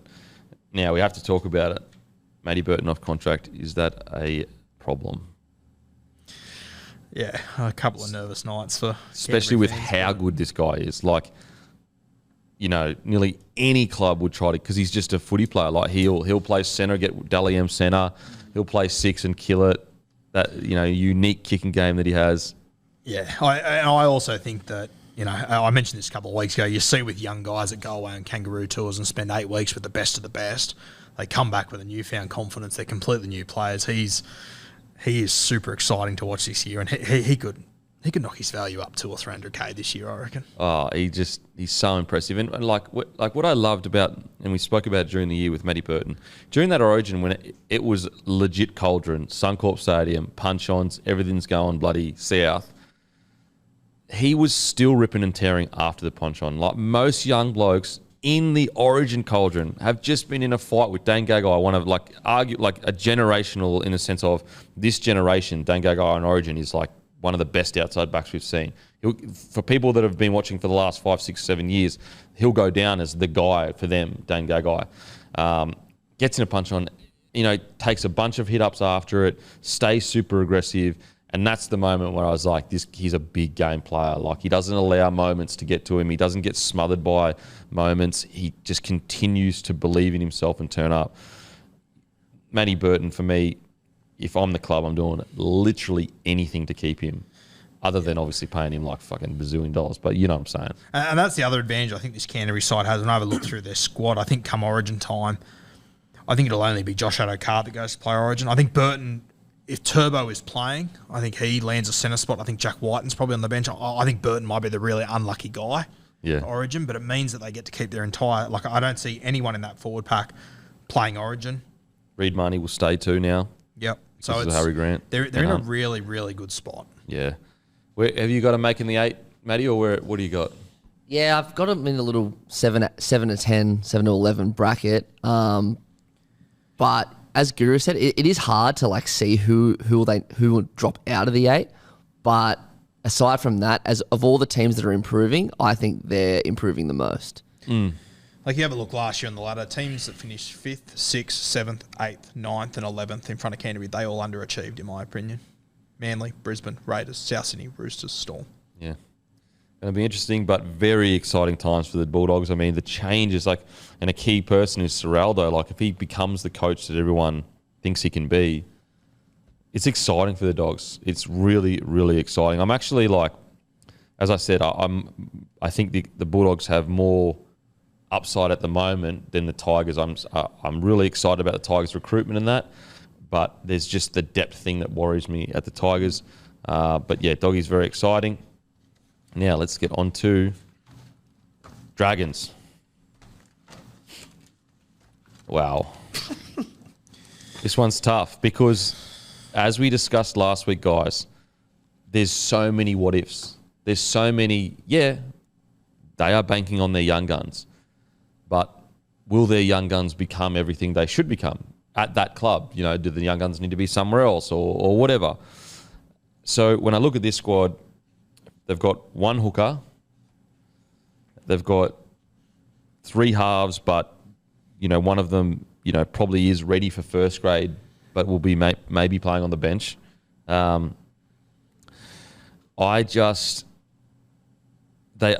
almost overachieved last year, bizarrely, because of Ben Hunt's absolutely incredible year. So this is a massive swing team. If their backs turn into like for example, you look at their backs, okay. We've got Fainai twins. We know how talented they are. I really like him. You've got Sully, who, in my opinion, is a top-tier centre. Like, I would happily play Sully at his best against any other centre in the competition outside of maybe Latrell or Joe Manu. That's how good I think Sully is. You've got Zach Lomax, another elite outside back. So when I look at their backs, and you've got Ravalawa as well if he reaches his potential. If I look at their backs, I go, they're fucking really, really good backs, like really good backs. But then I look at their forward pack, and I see a bunch of tough, gritty, good forwards. But do they have that extra punch that some of the other squads have? What do you guys think of this squad? You said they bizarrely overachieved. I think they almost definitely overachieved last year. Like, you have a look. If you just have a look simply at the ladder, the 5 teams above the Dragons underachieved. These are the teams below them. Manly, Bulldogs, Titans, Knights, Warriors, West Tigers. Tell me which of those teams is going to be worse next year than what they were. Like, they've all improved. And the Dragons have seemingly just stayed the same for me. They've added Jacob Little, but they lose Andrew McCulloch. I think that's a downgrade in my opinion. Lose Maguire, lose Sims, lose Alvaro, lose George Burgess. Even Jackson Ford and Jack Goals, like they were good guys to have in your squad to bring in. I don't know about this side. I mean, mate, as we said the other day, Ben Hunter had a 10 out of 10 season. If he had an 8 out of 10, where would they have finished? Yeah, it's it's the forward pack for me that's just a bit, you know, Blake Lawrie, absolute nut trucker, and you need a Blake Lawrie in your side for sure. Same with Aaron Woods in the sense, like, you know, good, solid, but Aaron Woods is towards the end of his career. You got Francis Molo, who can put some good footy together, but when we're talking about the tippity top tier, for example, you compare this to, say, a Tigers forward pack. I would say the Tigers forward pack easily on paper, not easily, but it's clear that the Tigers forward pack on paper is better than the Dragons forward pack right now, which is a bit concerning. Timmy, what do you reckon? Yeah, I think the Dragons are in all sorts, and you nailed it, Kempy. Just where's the punch in that pack? And it's not a knock on the individuals like Blake Lawrie, Francis Molo, Jack DeBellin, Michael Molo, Taro Fumano. All these blokes could slot in to teams and play a really key, valuable role. Yeah. But cumulatively, as a group, none of them are those just blockbusting, knock them over forwards that, you know, skittle some defenders and then they play off the back of that. They'll all toil. They'll all do a job. They might grind out a few wins, but like there's no upside to this team. And I shouldn't say no upside because they've got some young attacking like backline players with potential, but I just wonder where the platform's going to come from up front. I don't see how they can finish higher than they did last year. I'm very excited for the combo of Benny Hunt and Talatau Amone this year because I think Amone, you know, he's got a really promising future. He'll have learned a lot from the World Cup, a full season under his belt. He's only going to get better, but the pack concerns me a lot. And the one you touched on, but the hookers, their hooker, starting hooker Jacob Little, who, good footballer, he'll do a job, but his last 5 seasons he's played 10 games, 20 games, 6, 11 and 13. Like, injury prone. He goes down. Your hooker's probably Moses Mbai. They're just... or Sullivan. Or Sullivan, who's, you know, primarily a half. I know he played a bit of hooker in reserve grade last year and at times off the bench in first grade, but it's just hard to get optimistic about this side, unfortunately. Yeah, you're totally right. It's no one specifically in that forward pack. It's more just about balancing your forward pack. Like, you know, you look at the Dogs and the Tigers and you go, okay, Pele, and Stefano. These are two big boppers that if they hit their potential can just bust teams open. Matter of fact, if you added either of those guys to this pack and they played to their potential, does it change the world? Not really, but to tell you what, it changes the complete balance of the pack. I mean, even if you added Clemmer to this pack at the moment, it's just that the big... I know Aaron Woods is a big fella, but as I said, he's towards the end of his career. He's more like in the Fafita stage of his career. Bring him off the bench, does a job, take him off. It's the balance of the full pack. Jack Bird, is he a 13? I think he is, but at the same time, put it this way, what position do you guys think Jack Bird is? He's definitely a good footy. He's a great footy player. But I also think that he's not the best suited player for 13 in this side. I would still go with Jack de Belin at 13. So your one upside player who's got a bit about him is stuck out on an edge. And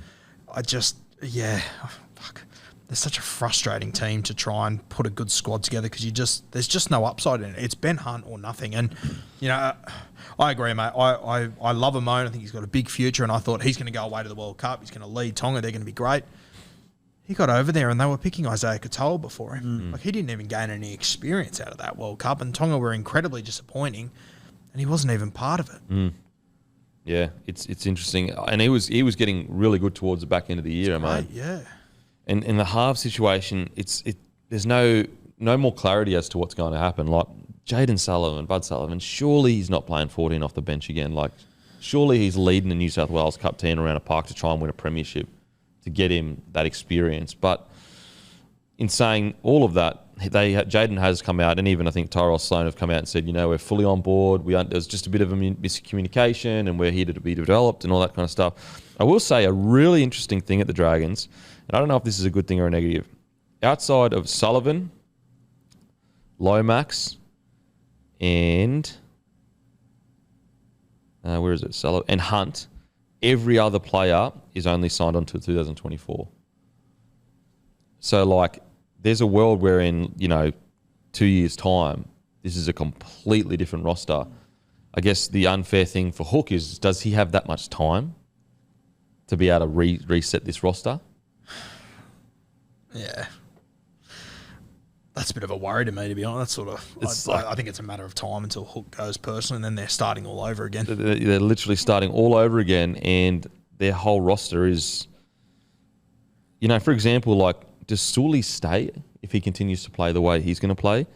I know this is super, super pessimistic, but if they start the season 1 from 8 or something, with all those players off contract, as you sort of touched on, Kempy, you need a coach coming in with two years to look ahead and plan for and go get the squad that he wants. So if they are battling, the way the squad's set up, does someone come in with a free rein? Alternatively, do they double down on Hook and just say, mate, it's still your team for 2 or 3 years, build the squad you want, but it's very concerning all round.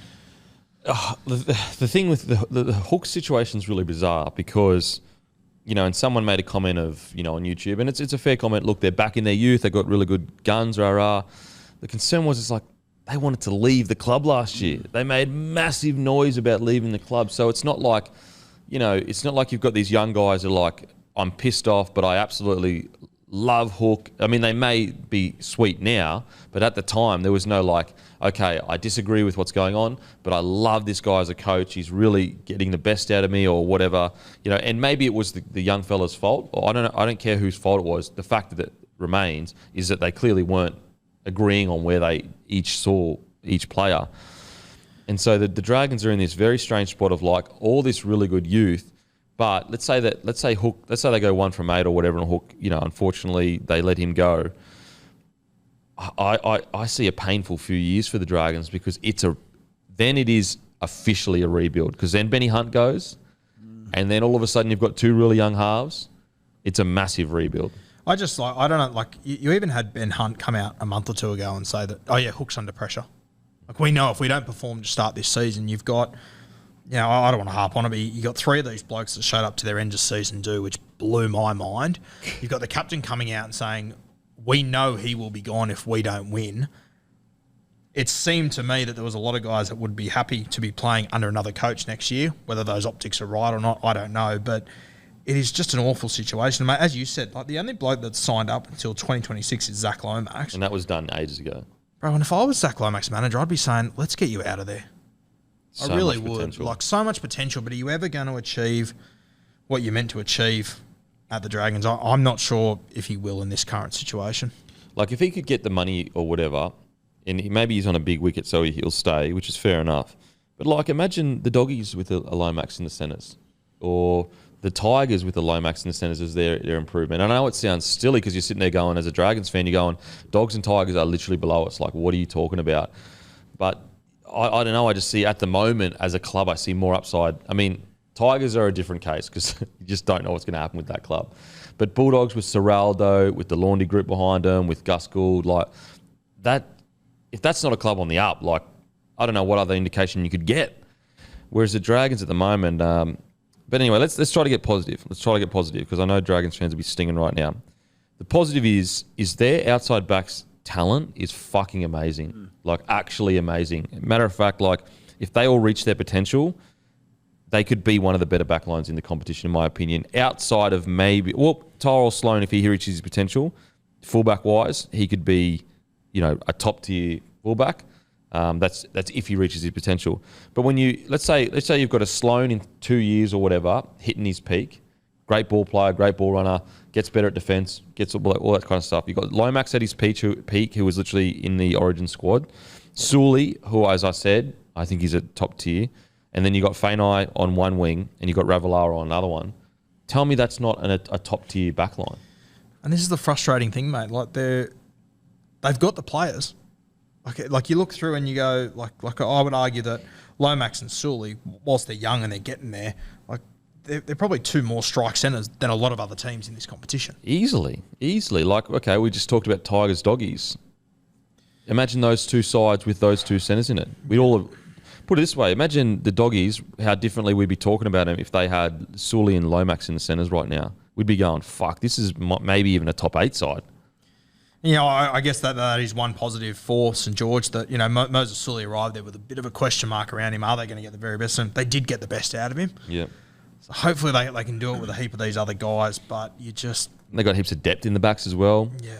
So, like, that is an exciting thing for the Dragons is their backs are bloody good, like bloody good. In the halves, what do you do? They're in this weird position where it's almost too good to be true, where you look at some of the other depth of the halves and they'd die to have a Jaden Sullivan ready there to go. In some clubs, he'd even be starting. Do you think it's a good or a bad thing? Is it throwing the balance out of who is the pairing going forward, or would you put Benny Hunt at 9 and just say stuff it? I don't think they can afford to play Hunt at 9. I just, as much as I think it's his better position, I don't think they have anyone that's ready to lead a side around, let alone this side. I think you need Hunt at 7. What do you think, being such an integral figure of this side, and you say they can't afford to put Hunt at 9, could he be the Cam Smith to this side that leads it from hooker? He's still the direction. He's still a big part of the kicking game and all that.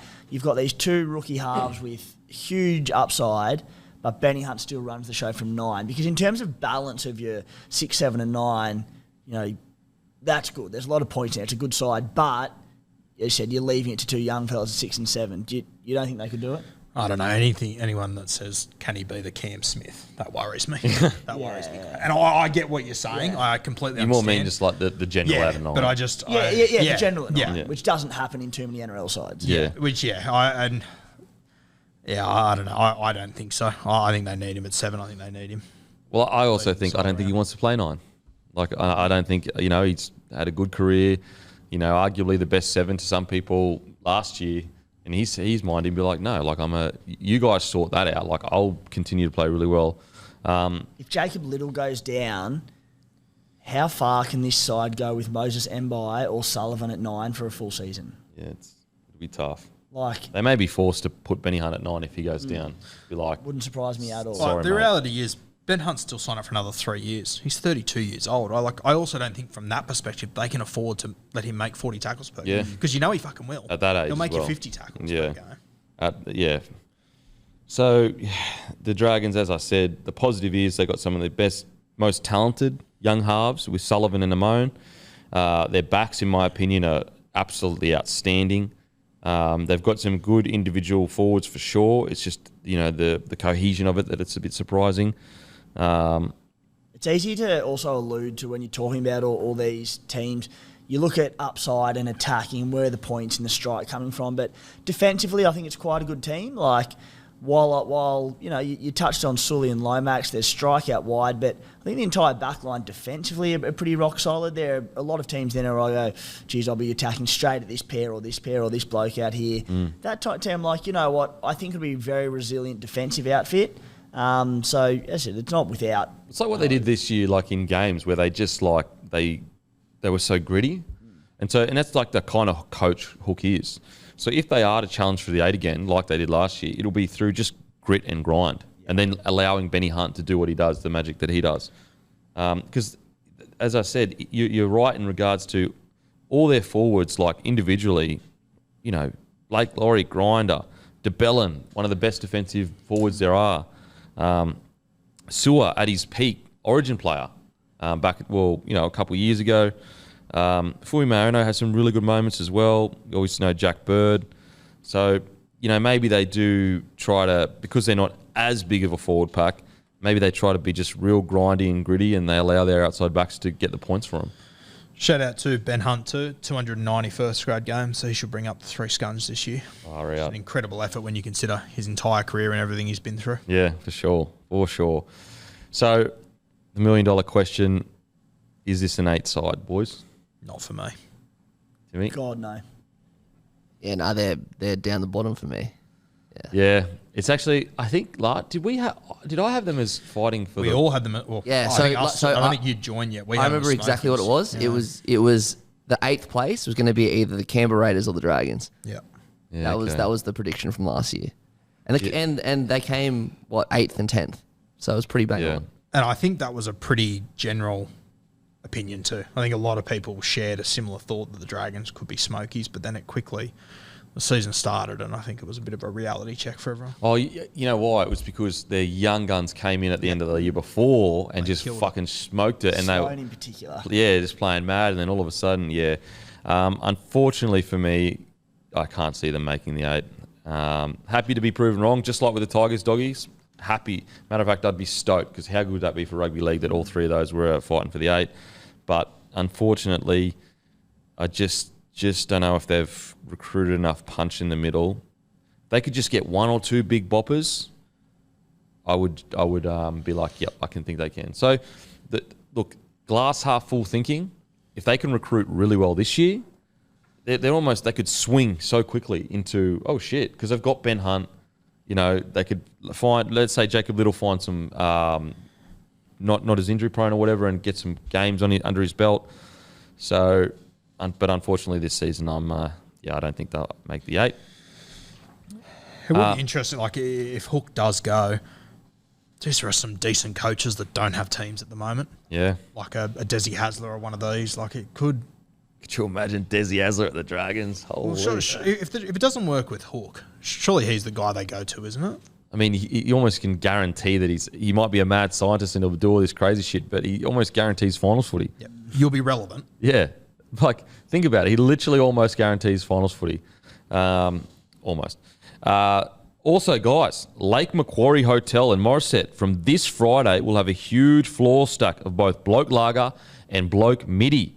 It's running a summer special for Bloke Lager, $52.99. Absolutely I'm getting fleeced here, guys. $52.99, and also Bloke Midi for $48.99. So head into Lake Macquarie Hotel in Morisset. It's from this Friday. They'll have huge floor stack of both Bloke Lager and Bloke Midi. That is actually a massive, massive discount, guys. Seriously, the cost of brewing it is not far off that. Let's just put it that way. So that's a massive, massive discount. That is at Lake Macquarie Hotel. As always, guys, if you love the podcast and you want to try a new beer, or you already drink beer or drink Bloke beer, make sure to get in your local, grab a case of Bloke in a Bar beer. We're in every single Celebrations, Bottle-O, IJ Plus Liquor, and Porter's Liquor in New South Wales and ACT, plus hundreds of stores across Queensland, New South Wales, ACT, Victoria. We've got a website. Go to the website, a store locator. You put in your postcode, grab a case of Bloke in a Bar. It's a beautiful beer. Really, really easy drinking. You'll be surprised. Trust me. It's not fruity. It's not hoppy. It's a session lager, and it's perfect for summer of sport. So grab a case of Bloke in a Bar from your local, or get down, grab a 6-pack to give her a crack, where it's a midi or a full strength. It's a beautiful, beautiful beer, and you know where it come from. It come from me, baby. I started it. It's not some random beer from random places. It's a good Aussie beer. Good Aussie beer. Aussie spirit in a can. And it's for a beer for blokes that turn up for their mates, family, and good times. Now, on to the Brizzy Broncos. Really, really interesting squad, the Brizzy Broncos, because obviously we went on that crazy run last year. So if you got 3/4 of the way through the year, you'd be sitting there going, this squad is like, really could be the next... It essentially could be the Cowboys or the Sharks. That's where they should have been landing like this year. But because of the massive fallout at the end of last year, it could be a disaster. You don't know, because the rate at which they fell out of the 8 and all the dramas surrounding everything and, off-field, squad on paper is extremely exciting. But the concern at the Broncos, and it has been for quite a while, is they've had the squad on paper. Outside of, obviously, they haven't had a guy like Reynolds at the club, last couple of years. Now Reynolds arrives, that changes a little bit. But when I look at the squad, it's an exciting squad. But can they put it together? That is the question. And are they all on board? Is the coach, the staff, the admin, the team, are they all as one and really, truly believe that they go in the same direction? They're such an interesting side, because if you would have said to me in the preseason of last year, Broncos finishing 9th, is that a win? I would have said 100%. Yeah. But then we got to the end of the season, they were 9th, and I was incredibly disappointed, because they showed throughout the year that their ceiling is so much higher. Yeah. It's hard to put your finger on what happened at the back end there. Something had to happen. That just doesn't happen to footy teams. No, to just completely implode like that? Yeah. There had to be a specific moment. I mean, we got no evidence of it. I've got no inside information, guys, so I don't know. I've never seen anything like it before. Going from a team that was like almost taking the NRL by storm, where you were going, wow, this team could maybe even mix it with Penrith at their best. Like, they're young, they're enthusiastic, they're explosive. Reynolds has got the ball on a string. To all of a sudden, like, this team could win the spoon. They're playing that poorly. And that was the thing. When they were going good, it was the same every single week. Yeah. It wasn't like it was a different brand of footy every week and they were throwing the ball. Like, they were... And they were super tough. They were tough, and they were one of the more consistent sides in the competition for a while there. Like, I remember... Probably gave you the kiss of death, but I remember sitting here saying, you know what you're going to get every week with Brisbane now? And then the opposite happened for the last 8 weeks. They lost to the Tigers, and then it was just like absolute schmozzle. No, sorry, they lost to the Eels or something? Cowboys? Anyway, they lost to someone that they shouldn't have lost to, yeah. And it was just a disaster after that. But we're previewing a squad, so I guess we've just got to try and balance that in. When I look at their backs, I get super, super excited. Katoni Staggs, Corey Oates, Herbie Farnworth, Reece Walsh at the back, Selwyn Cobbo. I mean, we've got guys like Mariner, who's a young gun coming through. Delois Huda came in and played. Houter came in and played fantastic. Jesse Arthurs is a good depth signing. Tessie New may not even make the starting 17. Like, it is a top tier back squad. Like, you couldn't honestly ask for much more. You've got a guy like Pereira, who is fucking on his day is really, really good. Then you go to the forwards and you got Pia Cora, a lot of potential. Corey Jensen was absolutely fantastic for most of the year for the Broncos. Jordan Riki, struggling to find his potential, but we know he has a lot of potential. Palacia, obviously with the Titans, but again, when Haas was out last year, he was fantastic. Hetherington, again, we could go through the list, but like, on paper, it's way more balanced than it was 2 years ago. Like, I cannot express... 2 years ago, we were sitting there going, this is super unbalanced, this squad. They've got no halves. They've got no 9. What's going on? Fast forward now, Ezra Mam, one of the most exciting young sixers coming up in the comp. They got Jock Madden, a perfect signing for depth. We'll put pressure on Ezra Mam to make sure that, everyone knows that Ezra Mam, attacking-wise, you could make the case that he's the most exciting attacking young six in the comp. But the good thing about Jock Madden is that what Jock Madden doesn't have in attack, he'll force Mam to have in defence by putting pressure and saying, okay, you might have this incredible ball running game, but if you don't make sure that everything else is sorted, they may pick me over you because they just want a steady six there to do the job. Guru, what do you think about the Brizzy Broncos squad? Just when you have a look through that squad, like how important is it to have a Jock Madden? Just when you look at it, you just go, okay, if you have an injury in the halves, which you probably will at some point, you've got a guy that can come in and just do a job. Yeah. Not going to let you down. He's just going to do a job. And there's so many teams you could do with having a Jock Madden in their side.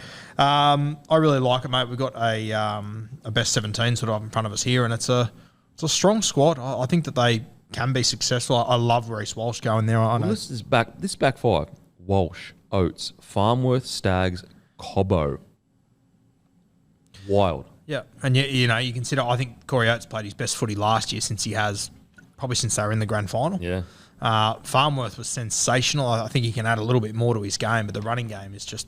And he was injured most of the year last year, but at the World Cup, he was absolutely sensational. Great, yeah. Tony Staggs. I hope this is the year. Yeah, I feel like we're still just I love Staggs. But every year I get so excited, and he's always solid, but I just feel like he's got another 2 levels in him. Easy. And Cobbo, obviously, crazy that this was the kid we were watching in the Q Cup grand final not that long ago. All of a sudden he's playing for Queensland, and there was a period there where we were saying he will probably be in the Kangaroo squad. Yep. Yeah, the backs are incredible. Ezra Mam, what a find he's been. Just to pluck a kid like him that, and we all of us have seen it so many times. Q Cup, New South Wales Cup, all the highlights in the world, gets to first grade, bright lights, nothing. Yeah. He matched it. Like some of the plays he came up with last year, his high end potential is tremendous. And a guy like him that came in with so many highlights, normally he would worry me in his second year, but having Reynolds with him, that gives me a lot of confidence. Yeah, and glass half full thinking, the fact that they finished so poorly with Ezra Mam will make him think, I'm not a shoo-in for this spot. Yep. And also the fact they went out and signed Madden, even though I think internally the Broncos aren't like, we're replacing Mam. It's still, as a young fella, you're like, oh shit, it's not as set as I thought it was. Timmy, what do you reckon about the squad? Yeah, look, we're looking at a genuine top 4, maybe top 6 being a bit more conservative squad here on paper. And we saw that for the vast majority of last year. And one thing I learned from last year that I'll never doubt again is just the impact of off-field drama. And just the Broncos had one of the great bed shits. Manly with Jersey Gate did the same. A couple of years before, the Dragons with Barbecue Gate. But teams come back from these things and will just not win a game of football. It's incredible the impact. I think Manly, I was saying that, Desi Hasler will get the boys going. They'll be fine. I think Guru sort of said, I'm not so convinced, and I don't know if they won a game in the back end of the season. And this Broncos, it's got everything. In terms of balance, it has youth, it has attacking upside, it has depth in every position. You can't knock it one bit. It has strike power and flair. Some people will be saying, we're trying to make the top 8 and play finals football. If I'm a Broncos fan, I'm sitting there going, no, we can play top 4 with the squad that we're going to be running out this season. There are very few chinks in it. If they can get any potential off-field dramas sorted, you'd be very excited going into the season. Yeah, it is an incredible squad. It's a top 4 squad in my opinion. The only bit where I'm like, it's the number 9 position. Yeah. That's the only spot where I'm like, Billy Walters this is essentially his second year as a full-time number 9. You've got Corey Pakes, who is more of an impact 14 number 9 player, but genuine number 9s when we compare to Abby Coruscant, Reid Marnie, Harry Grant, Benny Hunt when he plays there. All those top-tier number 9s. Maybe Billy can get there because, get a few more years under his belt in that 9 role. But the only concern, or the biggest concern, 2 concerns, is the off-field stuff. And it's also, we aren't anywhere closer to knowing who is going to start at number 9 for the Brizzy Broncos. And a guy like Blake Moser, is probably too far away at the moment for 2023 to become the guy. 2024, different story. Moser, he's a out-and-out 9, played 9 for Queensland. Doesn't mean he's definitely going to kick on and do things, but when you're talking about having an actual number 9 as your number 9, Moser is the only one in that the hookers they have in their squad. In saying that, we look back to the preseason last year.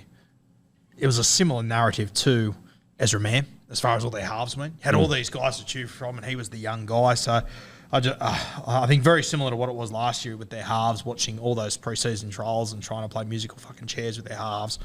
I think the 9 and the 14 jersey is going to be very similar. I really wouldn't be surprised if Blake Mozer does become a little bit more relevant faster than what we're anticipating. Yeah, I can see towards the end of the year. I just think start of the year, like, can you check when Ezra Mann made his debut and then stayed in the side? Maybe it might be similar timing to him because it was about mid-year, wasn't it, when Ezra Mann eventually got the gig? That'd be my It guess. was right around Origin, I Yeah. reckon, about 12 or 13 or so. Yeah, so he debuted Ezra Mann in round 11, and he was pretty much stayed until round 24. Yeah. So potentially, I will say though, being in the middle at number 9 as so young, that's a bit more of a hurdle than being a 6 outside Reynolds. But hey, don't get me wrong, as a Broncos fan, if Mozer can progress quicker than we thought, if you've got a young gun of Mozer, Mam, and then your Reynolds and Reece Walsh, all of a sudden the spine is like, it's sorted for the next whatever years. B, when Reynolds retires, you know exactly what you need. You need to go out and find a structured 7 to just get the job done. Interesting in regards to so they lose Palacia, Brendan Piacora. He's got a lot of potential. They've got Rabati that's got a lot of potential. Do you see a world in which their forward pack changes at all towards the end of the year?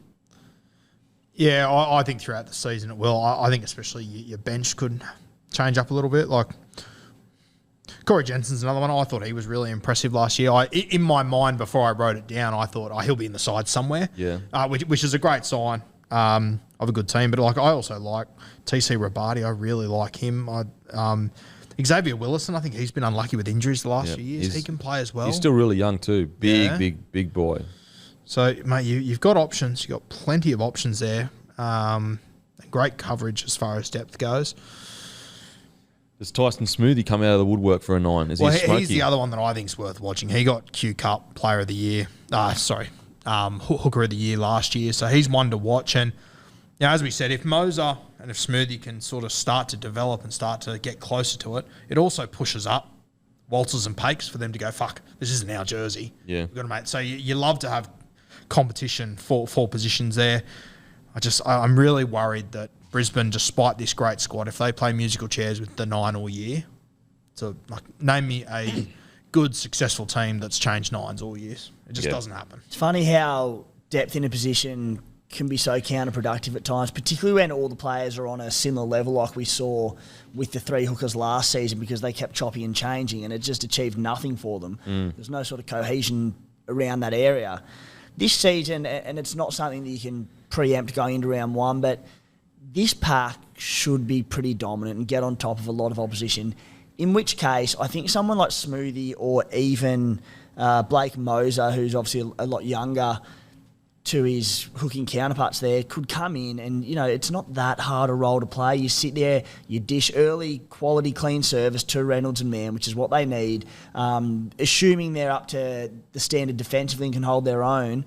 I'm not so surprised. So I wouldn't be so surprised if either of those two did start in round 1.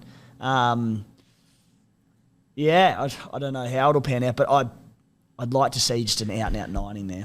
I personally don't think that Walters or Pakes has done enough that if Mozer and Smoothie are the best in pre-season, that they automatically get it. For sure. Well, how old's Mozer? We're talking like 19 or something? Yeah, or 19. Proper young. He's young. He's young as anything. And Smoothie to get the Q Cup Hooker of the Year, that's not easy at all to do, at all. 23. I guess we have to ask, Moses 23? No, Smoothie's 23. Oh, really? Yeah, so maybe he's the man. Maybe he's the guy because when you think about it, and maybe Billy Walters could have, but could Billy Walters have won Hooker of the Year in Q Cup? He probably would have been a 6 in Q Cup. Probably, yeah. He probably would have, killed it at 6 for sure, no doubt. But would he won number 9?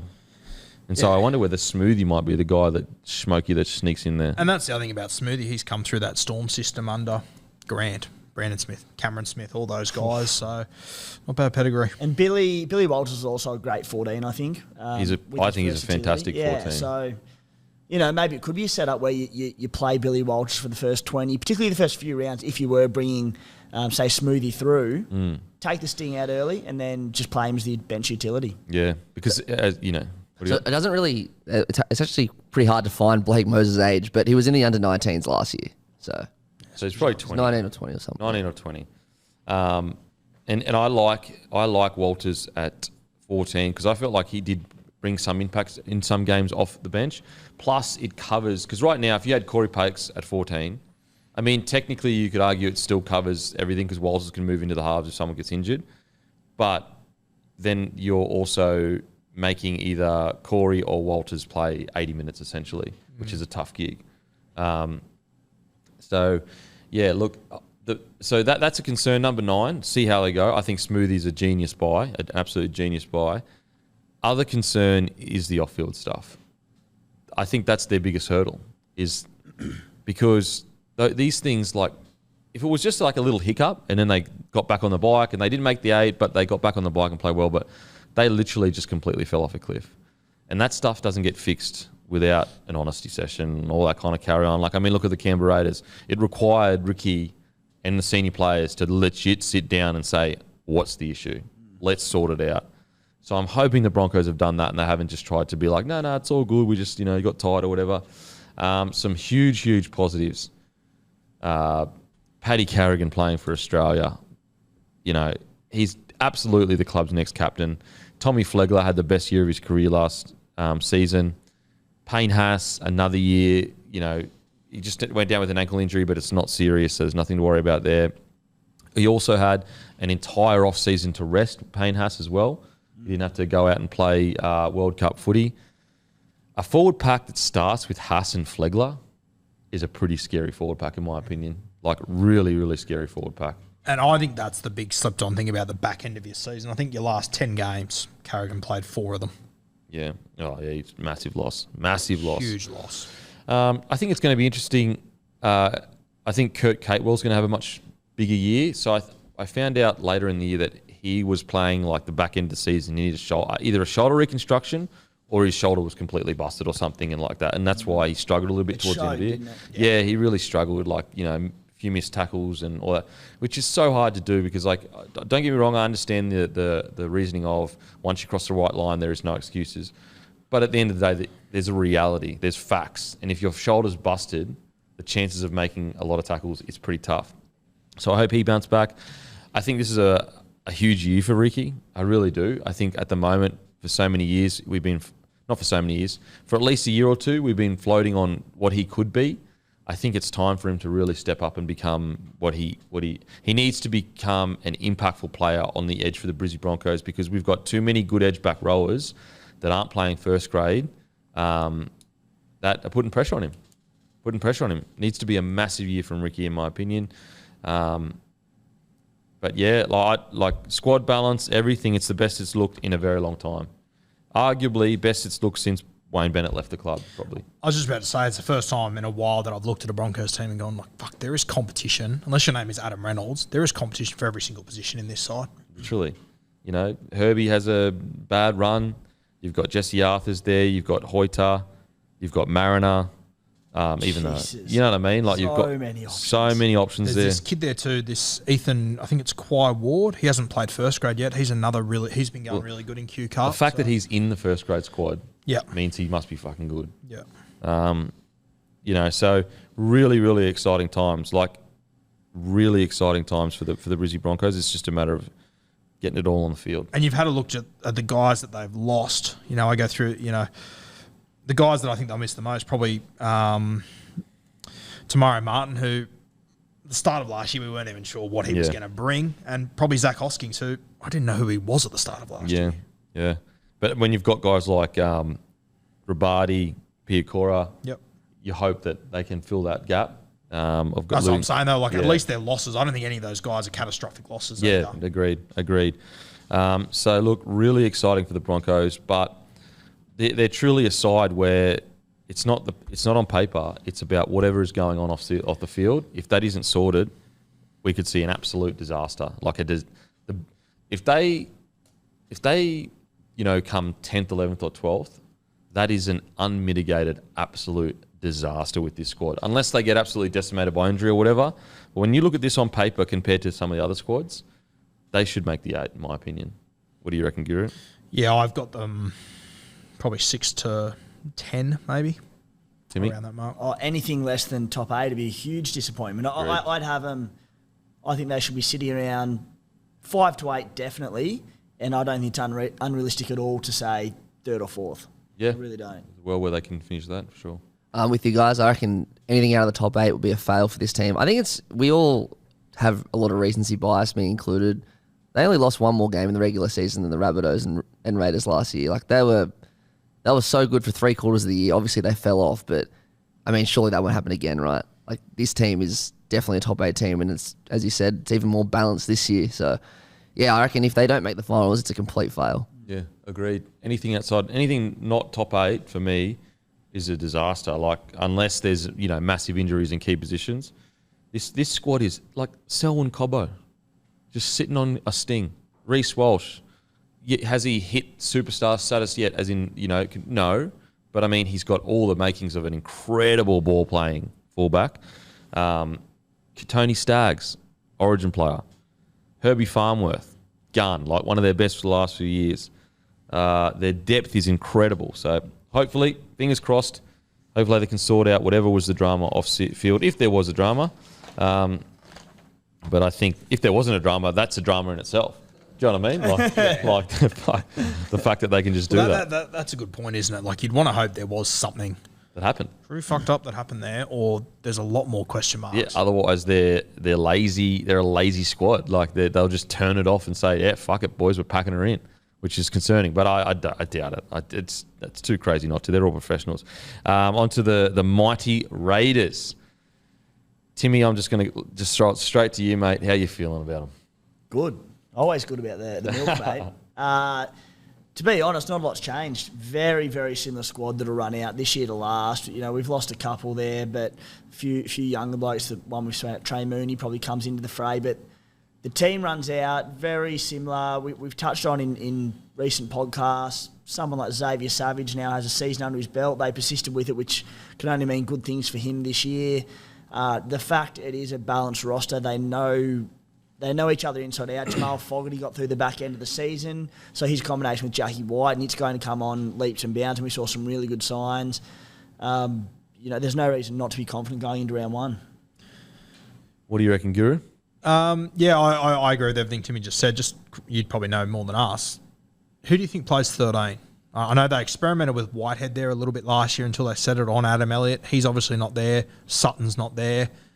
Do they look at Whitehead once again? Is Trey Mooney ready? I don't think so. And I think we even saw in the World Cup how good Whitehead was on the edge. I remember at the start of last year, I was like, he's getting on a little bit. Maybe it is time to move into the middle. But what's underappreciated about Elliott Whitehead is his defence on the edges. It's rock solid, and you don't want to change that at all. So I think Whitehead will stay on the edge. Ricky's shown in the past at times he's happy to go with another big bopper like Corey Horsburgh in the middle, but I think the two logical ones are probably, it's hard because Corey Harawira-Naera is better on an edge, but he's also got ball playing ability to fill that void if he does run a ball playing lock. The big question mark will be, is Trey Mooney ready to step up and be a starting NRL 13? Because he's got the ball playing ability to be that 13. He's a gun, and he's the logical one for me, but is he ready?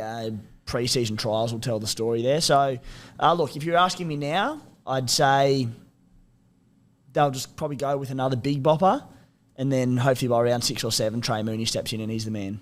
It's looking at this squad, it's exciting. It's really exciting. A front row of Papali'i, Tarpanir. The way Papali'i played in the World Cup, the way Tarpanir played in the World Cup. You could argue Tarpanir was the best front row of the World Cup at times, if not of the whole World Cup. I thought he was really, really good. That's a dangerous. Then you got Hudson Young, another year of confidence and a full year under his belt. He was literally getting chat about. I mean, he made the Australian squad, didn't he? He made as in the extended squad.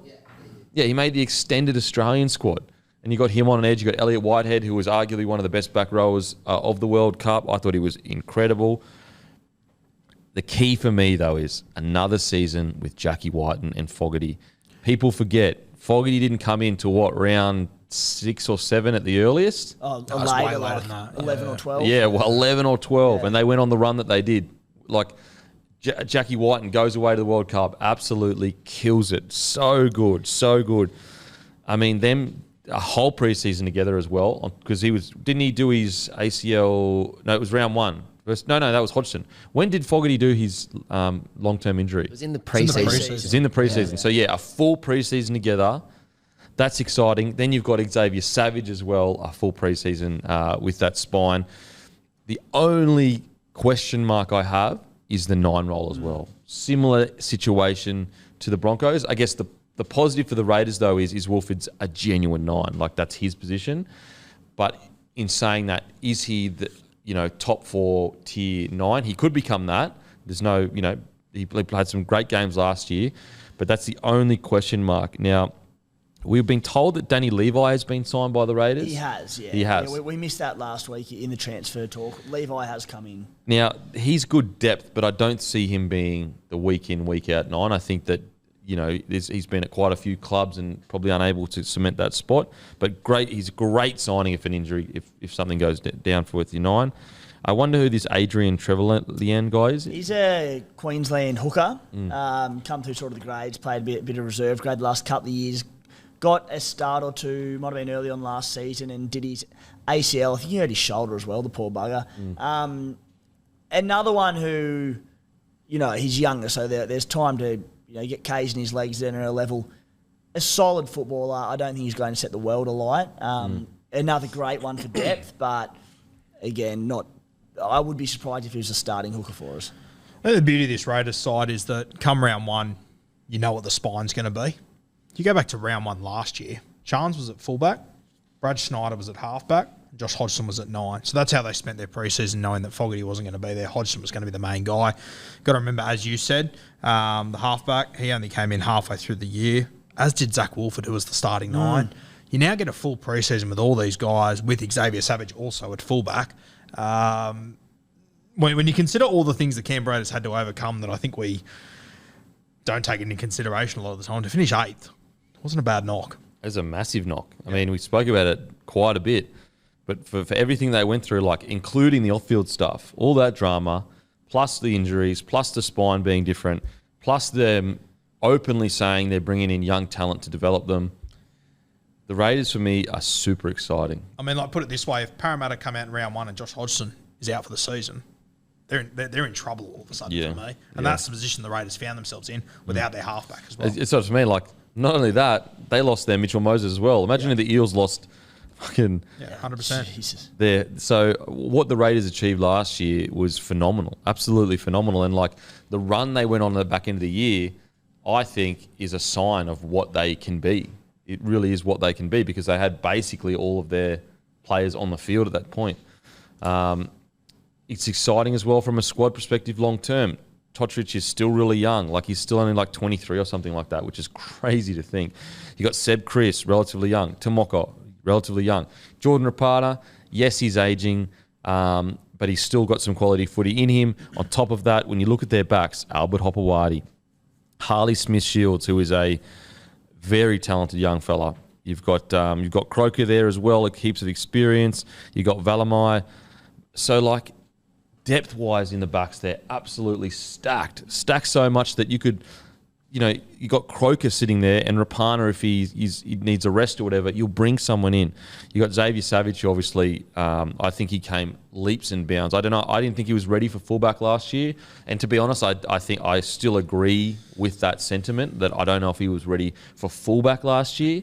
But looking long term, like Ricky was, I think it was the best thing for the club to put him there now that he has shown that he's improved so much over the year. He had to learn hard lessons at one point or another. Hopefully he learned a lot of them last year. Yeah, I mean, I think he did. I think towards the end of the year, like obviously he still had one or two things. He's a rookie. He's going to have that. Yeah. But I think if you go and watch the start of him playing fullback at the start of the year and then the way he played fullback by the end of the year, I think you absolutely saw improvement in the fullback play. And the silver lining to any sort of long-term injury and key injuries to sides is just getting runs in into the legs of your depth players. So the Raiders last year, when they didn't have Fogarty the first half of the season, Matty Frawley came in and was excellent as just that controlling halfback with a solid kicking game. Brad Schneider played the first few games of the season, so they've got games in their legs. Really, the same thing with the hookers. I know Josh Hodgson's gone now, but I said as a result of the Hodgson injury, Zach Wolford got a lot of game time once he sort of came into the fray. Tommy Starling got some bigger minutes. So all these things looking a year further down the track, it's got to pay dividends. Absolutely. And you look at their depth, they've got 5 halves, they've got arguably not arguably, but they've got 4 hookers. Like these key positions are stacked with depth. Oh, yeah, the Raiders for me are super, super exciting. Looking at their forward pack, look, if you wanted to be super negative, maybe, look, is Papali'i towards the end of his career? Again, like, he's still played incredible at the World Cup. I'm just trying to nitpick here and look at the potential positive downsides. Elliot Whitehead, even though he was also incredible in the World Cup, is he towards the end of his career? I'm not sure. Again, these are just the negative questions you have to answer because seasons you don't know what's going to happen. And I would agree with you as well, Guru. Who will play 13 for them? Who will play 13? I think, as Timmy said, I don't think Trey Mooney's going to be ready round 1, but I think, as you said, maybe round 7, round 8, he could be the guy. I reckon he's a really good shout for Rookie of the Year. Trey Mooney? Yeah. Wow, it's an early Rookie of the Year shout. Played 1 game last year, so he fits the criteria and everything. Would you have him thereabouts? Oh, definitely. Yeah. He just needs an opportunity in this team, and I think he'll be in the 17 regardless. But if he lands in the 13, as Tim said, in the first 2 months or so, I'd be backing him in for rookie. He's an exciting player too. Like just the way he plays catches the eye. Yep. Like the aggression. He's in your face. No Ticks all backward boxes. step. And so it's easy to see. Like he gets viewed more than say like a grinder or whatever. Even though he's got that kind of stuff in his game. So the only nitpicks for me is like who's going to be the 13. Number 9, Ken Wolford's kick on. And then, maybe in key positions, do they have older players? That's a good thing. It's more just me being pessimistic. But outside of that, this is a top 8 side for me. What's your thoughts on Harawira Naira as the potential 13? Because it's a little bit similar to probably talking about TPJ, where you're like, well, yeah, probably better on the edge, but like CHN is such a good ball player. He could be that link man for us. We're struggling to get enough minutes into him because of how much depth there is in the pack. We've got Hutto and an Elliot Whitehead on the edges who are 80-minute men. So maybe getting minutes into Corey is by putting him at lock, Harawira Naira, that is. Do you like that or not? I do on paper. Like I think we called for a bit ago when they refused to play Adam Elliott there. We're like, Harawira Naira's got the best ball playing out of all the forwards, easily. It's just the obvious one we're sort of overlooking, maybe. I don't know. But when there's an obvious player that doesn't get a start there must be a reason. Like maybe he struggles with structure.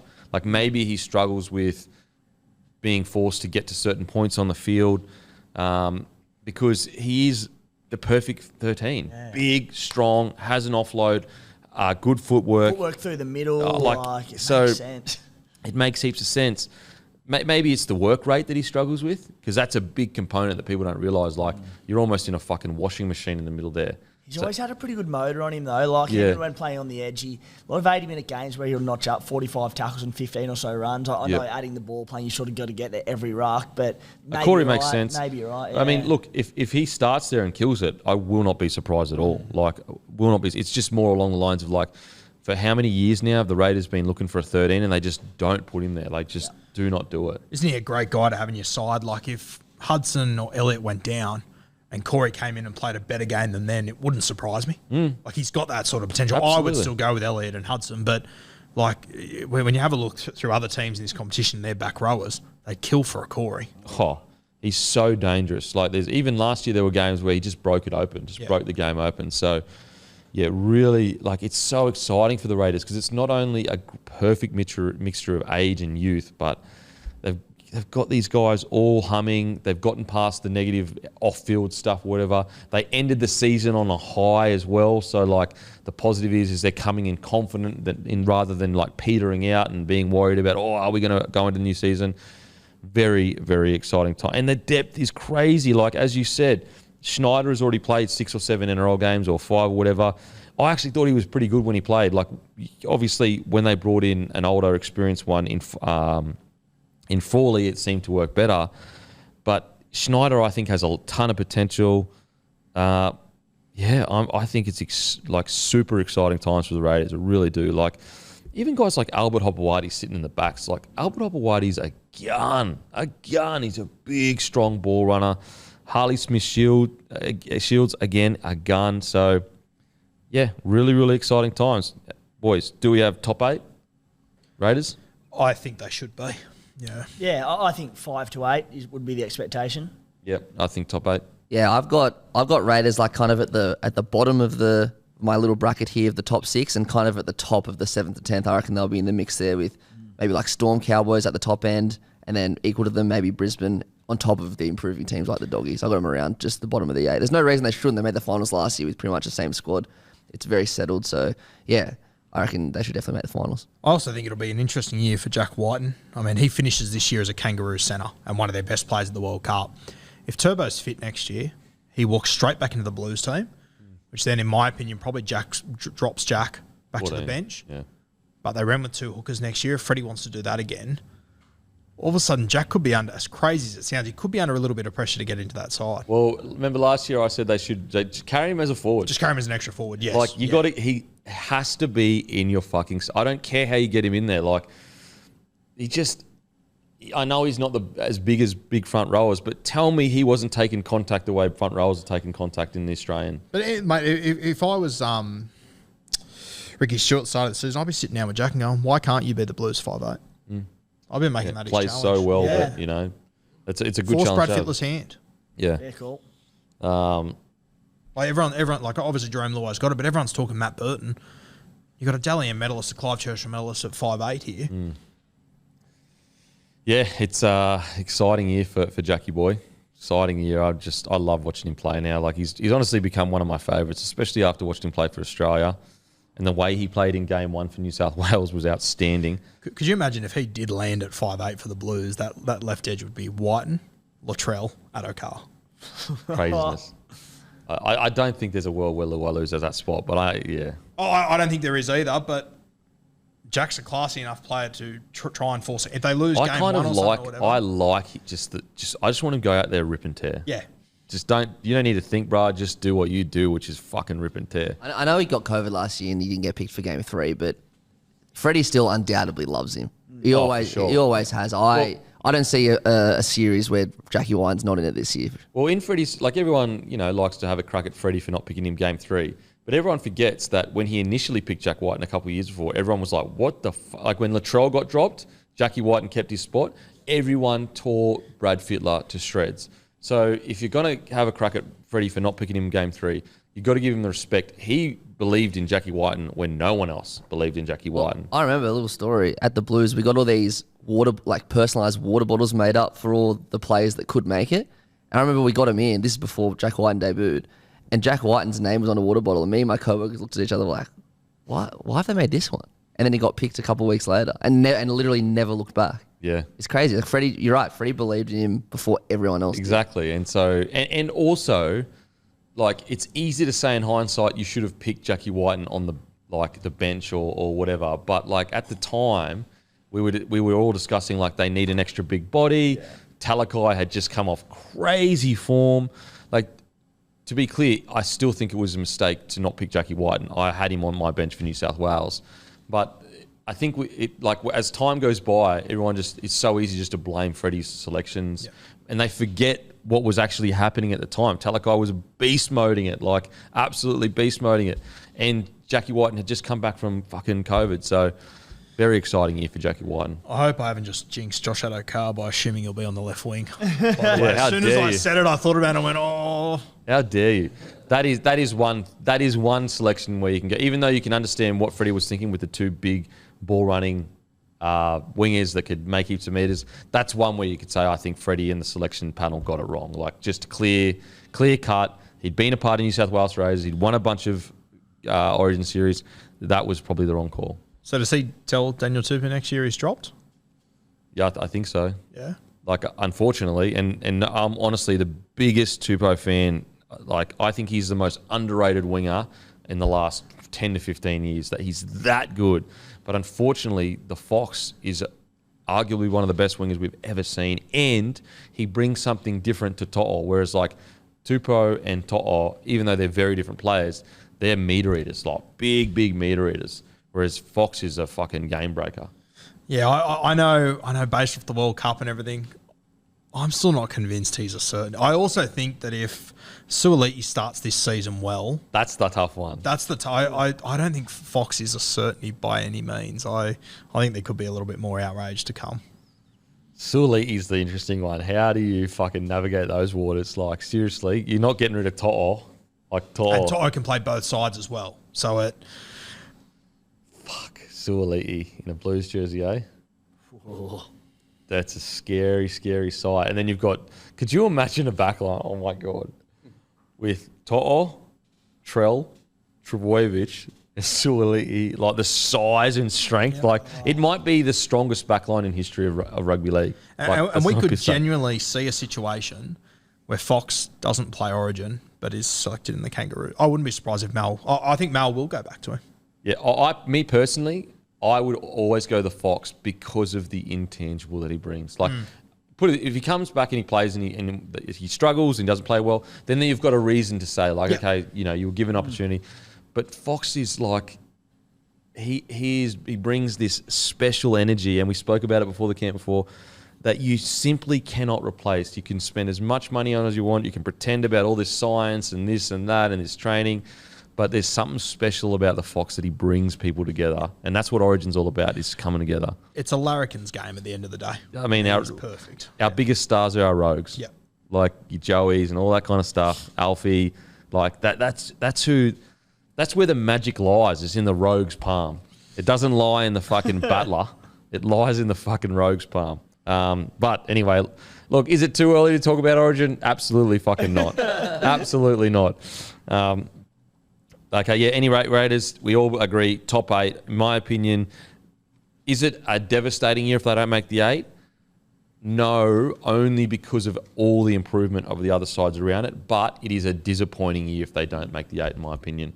I would say, put it this way, on paper, I would have the Broncos just a bit ahead of them on paper, but there's a world where, but I'm probably more sure that the Raiders will hang around the like 6 to 10 mark. Whereas the Broncos, again, it's that off-field, whatever is going on, that really, really worries me. If that is not existent, the Broncos really should be a top 6 side. So, very excited for the Raiders. Yeah, the pessimistic side of me, half glass full, you have in the past gone well, and then it just falls off a cliff. We have, but I feel like we've gotten rid of that shit out of it. Like that was very, maybe 2016, 2015, for about 10 years, for was like top 8 out. I think we've gotten that out of our system. Hope so. I think last year, the fact that you just made the 8 still kind of proves that you can fight and hang in there rather than just like fall off. Now, onto the Manly Seagulls. Tom Trbojevic, next, thanks. Next team. Manly Seagulls. They're such an interesting squad because seriously, like, you look at it on paper and you'd go, like, is it a top 4 squad on paper compared to the other squads? Like, obviously the Tom Trbojevic factor is big. You'd say probably not. But we've never seen anything like Tom Trbojevic outside of, like, maybe Joey's impact on the Knights. And he is truly the wild card of the NRL. Like, if he fires, they could win a premiership. If he doesn't, they could literally come 12th. And I've never experienced anything like this. That's what this guy brings to a team. You look at their forward pack when they're all running red hot. You've got Olakau'atu, who can be a form back rower. You've got Josh Alloy, gets through a lot of work. Kepi has some great moments. Paseka seemed like he was finding his feet in regards to what he could bring to a team. But is it like a forward pack compared to the tippity top, like a Panthers pack? Probably not. But they do have this like special kind of way of getting shit done. A new coach in Anthony Seibold, maybe it's exactly what they needed to freshen up. But there's a lot of questions around Manly for me. Yeah, and I think the sentence stood out for me there was a special way of getting shit done, and that's Desi. Yeah. That's always been Desi. So that's my only worry with this. But I also, mate, I have a look at like all the coaching staff that they've put together and everything. It is a pretty impressive outfit. And as you said off the top, as much as you were G&R, Tom Trbojevic, like it starts and it finishes there. Literally. If he is just on and he is playing, like I'm having a look at this forward pack, and you know I've got a star next to guys that I think will definitely be in the pack, and I've only got about 5 stars there. So I'm not really sure how it's going to look realistically. I'm not sure what that left edge is going to look like. You've obviously got Josh Schuster. He won't be a back rower this year. He'll be in at 5'8" on that left edge. I think you'll see DCE be like he's already pretty ball dominant. I think you'll see him take even more responsibility. Even more. I think Holy. so. Is that what you two are anticipating, or He has to. He's got Schuster coming in, who hasn't played 5'8" since junior days, and he loses Kieran Foran, one of the most experienced halves in the NRL. Yep. Ches has to take an even bigger role. I know. The only thing sometimes I feel with Ches, less is more. You know, like for example, that famous Origin win, like he gave Munster the reins in regards to his job was really to set Munster up to get where he needed to be. I understand what you guys are saying. Like Schuster's a rookie for sure. You can't just expect him to fucking. But I would be hoping that it's more about how do I make Schuster the weapon? Like focus on making Schuster the tip of the spear rather than DCE having to get through a bunch of different work. But I agree. Like chances are he's probably going to take an even more hands-on. Like for even like last year when he allowed Foran, when there was a bit more balance between the two, I thought they played better footy. Yep. But I agree with you in regards to I think the reality is Schuster's a rookie. DC is probably going to handle the ball a bit more. And the other thing on that, they're probably... I don't think Schuster, like he's a big boy. I don't think he'll play that sort of Jack White and sweeping 5'8" role. But DCE is going to have to take over that classic first receiver, both sides of the ruck.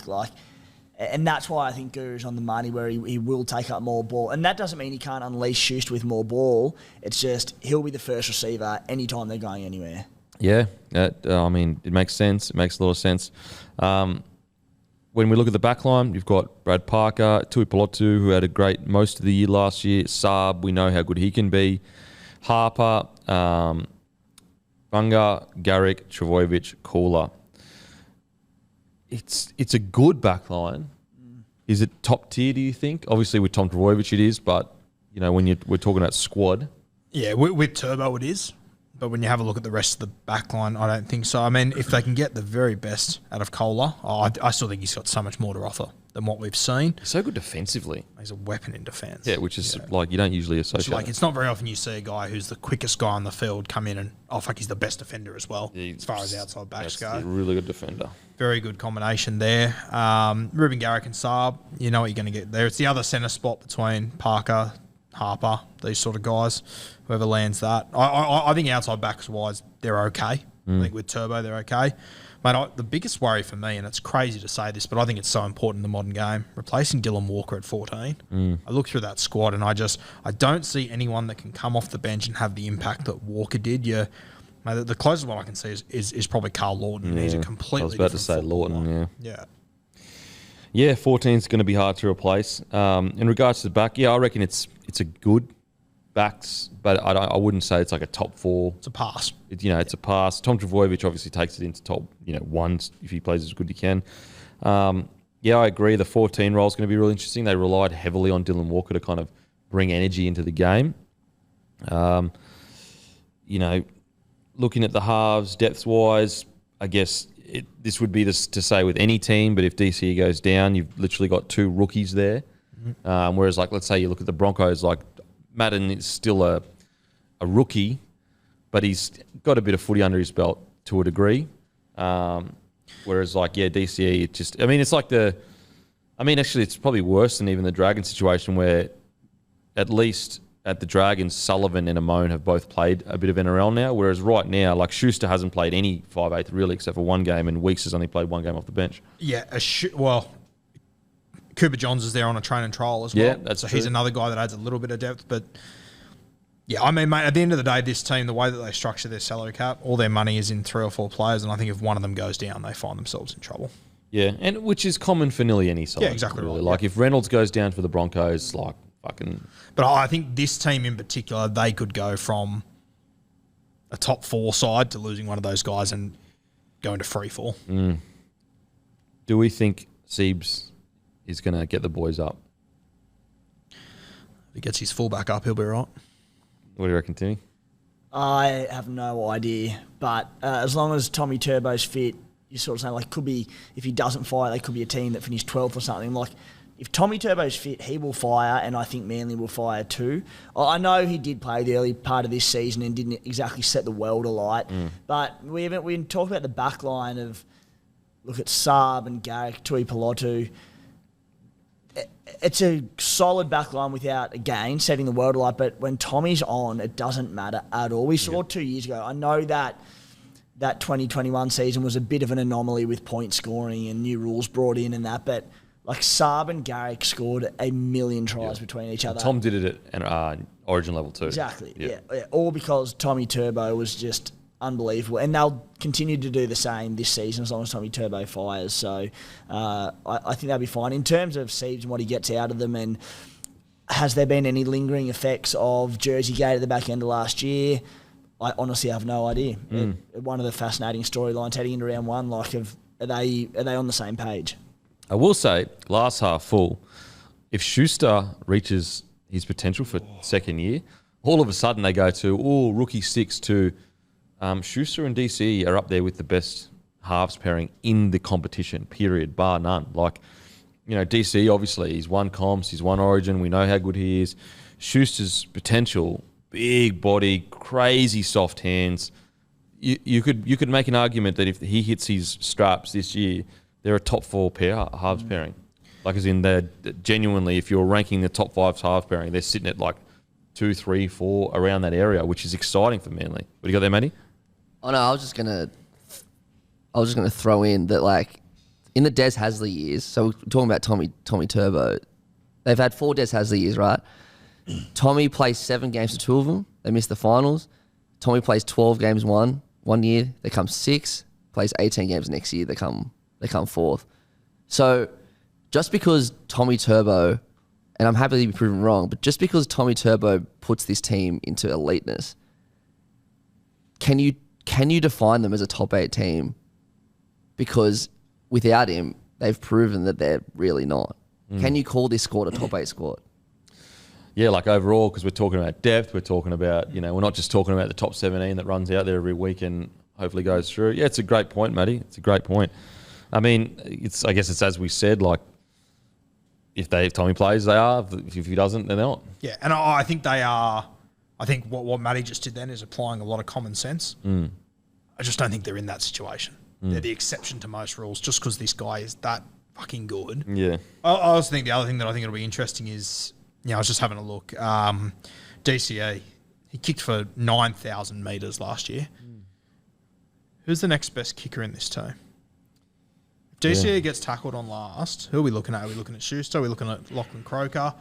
Good point. And that like game plans will literally be, I want you rushing this year. You murder DCE on every last tackle. Yeah. Dylan Walker could even kick at times, like when he had to. Obviously, Kieran Foran. So the question is, can Schuster kick? Can Schuster kick? Well, DCE kicked for 9,000. How much do you reckon Lachlan Croker kicked for? Set Hooker, for example? 200. 900. 900. Across the entire season. Yeah. So that's a huge question mark for me. Especially if one of them does go down, becomes very interesting. And we know how important the kicking game is. And credit to DCE. I understand why he kicks so much. He's got one of the best kicking games in the game, and he was last year. But it does put a lot of pressure on an aging DCE. Oh, absolutely, absolutely. Yeah, look, it's almost a bit boring, guys, and I think all Manly fans kind of agree. Like it all hinges on Tom Trbojevic. The good thing is you've got Ruben Garrick for a long period of time. Kohler is a gun coming through. Saab, again, we know how good Saab can be. Tui Pelotu had a good year last year. So there's a lot of good signs at Manly. It's just so hard when you have this enigma of a player to like get a handle on what's going on. And then add in everything that happened last year. It's just really hard. Like even like guys like Sipley, Paseka, Kepi, like I really rate these guys. Like when they're on, they're really good forwards. Paseka's the big one. I think that if he can reach his potential this year, he'll make a huge difference. I also think, and it's not a direct correlation, but like we obviously watch a lot of Supercoach and scores and how it correlates with coaches. I found that under Des, Jake Trbojevic role changed a lot over the last few years. I'm I hope that he can get back to what he was a couple of years ago. Does he stay 13 or do you think he moves I front think row? so, but I think he, like last few years, he became very much just a link man. And I think he's so much more than that. Yeah. It'll be interesting because like Siebes will have a completely different game plan. Completely different. So it'll be interesting to see how that affects Jake Trbojevic. I've always been on the mind, like, people know Jake Trbojevic is this like defense machine now and like gets through all this work. And he is that for sure. Like he's a great defensive player. But if you go back and watch his early career, he was a gun ball player, good footwork, really good line runner, like creating holes for everyone else.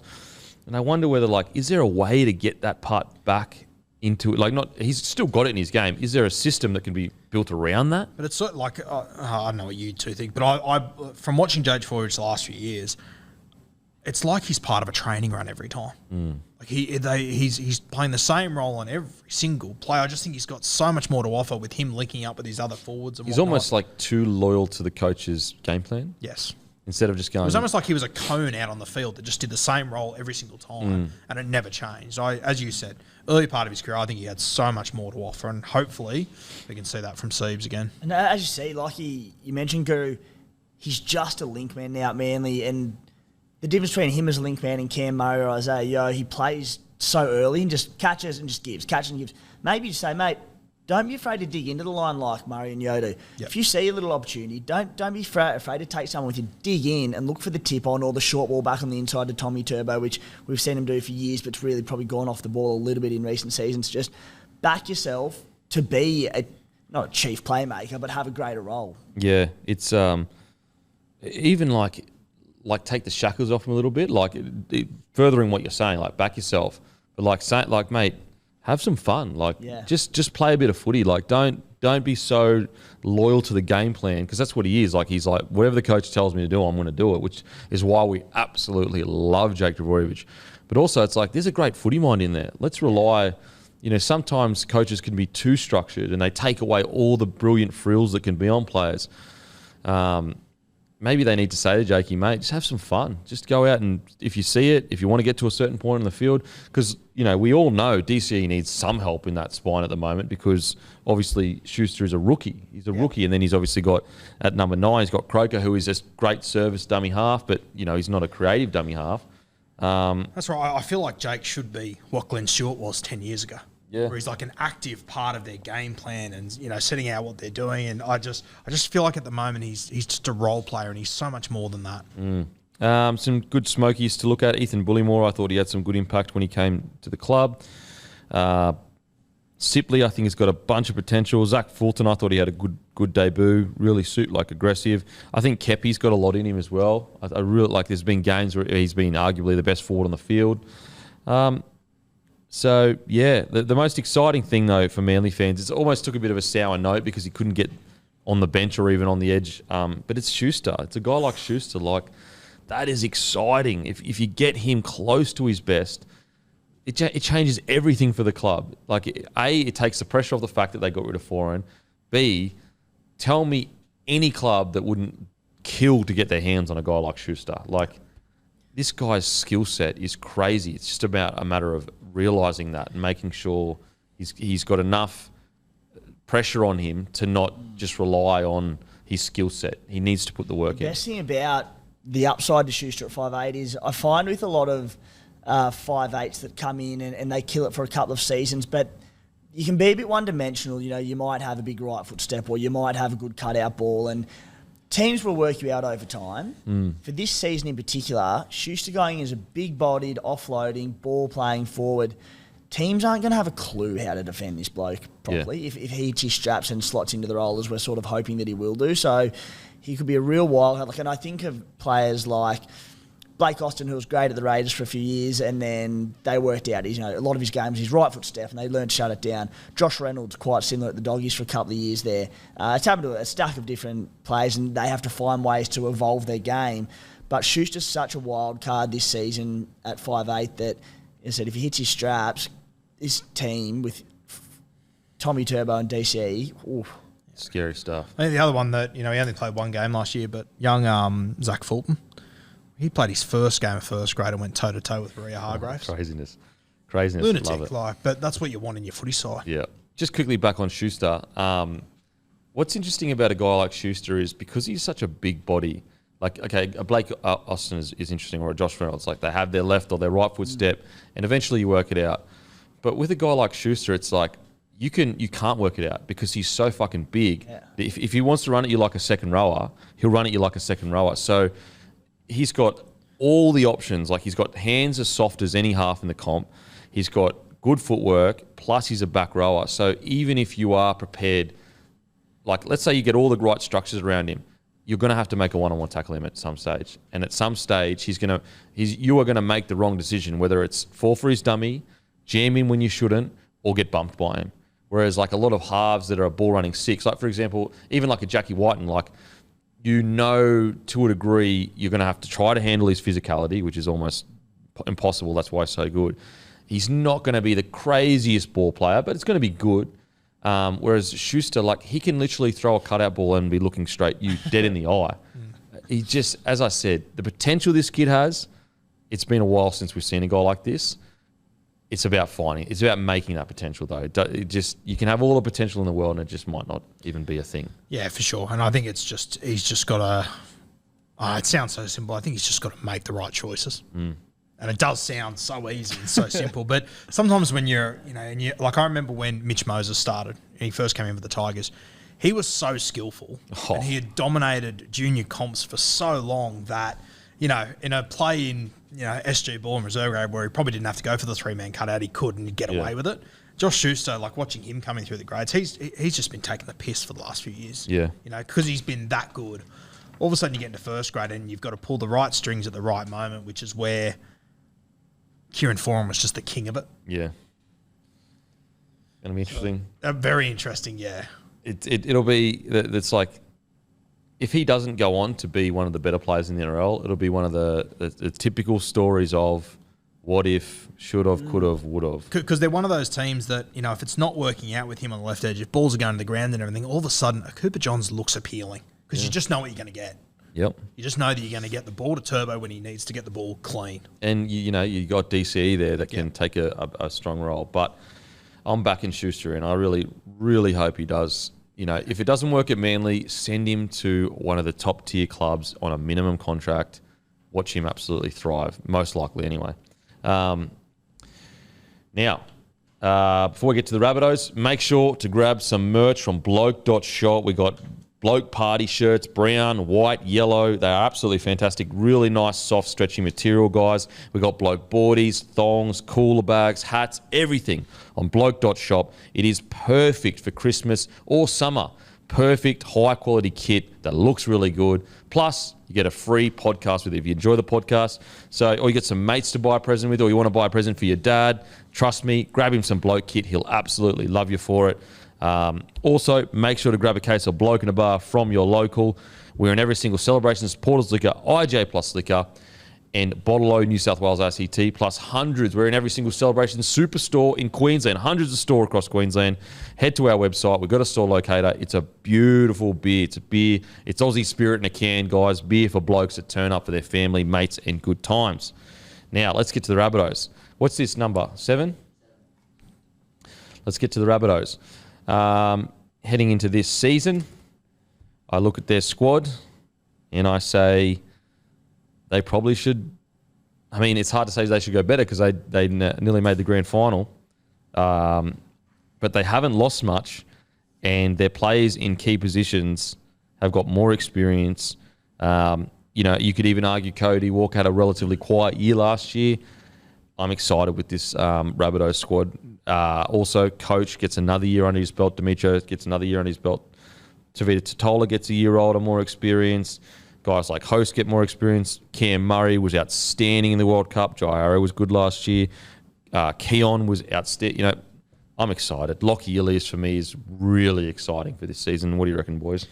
Yeah, I mean, it's a bit of a boring chat because South Sydney don't change all that much, but I'm still super excited about them heading into next year. For me, mate, biggest talking point, and, Matty pointed out to me the other day, Latrell Mitchell, his season last year was so disrupted. Yeah. Like, it couldn't have gone worse as far as preparation-wise and whatnot. He comes into this confident as all hell off the back of that World Cup, coming into this with a full pre-season ready to go. The confidence that he finished last season with, you would think that it all went perfect for him throughout the year. Yeah. It was the complete opposite. Like he left for 10 weeks, Matty? 12? 12. Like, for him to come back in the form that he was in, for a guy that people are constantly telling me he's not fit enough, look what he did last year without a fucking pre-season.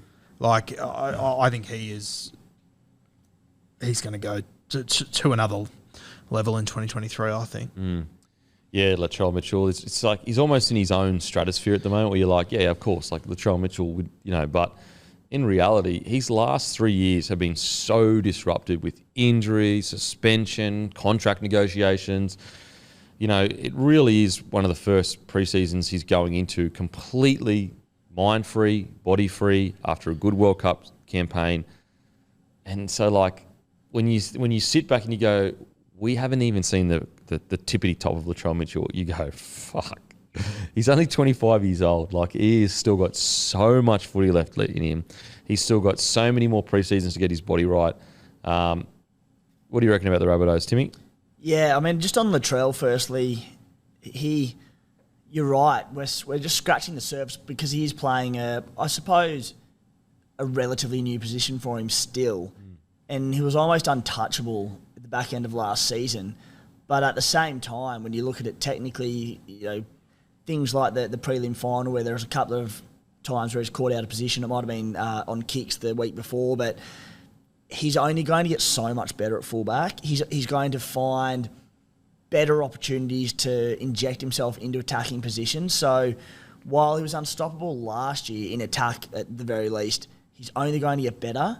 So in terms of the Bunnies as an entire squad, you then go, it's almost the exact same, but the key's probably Lockie Ilias in that he's now got that year behind him. He has finals experience. He delivered.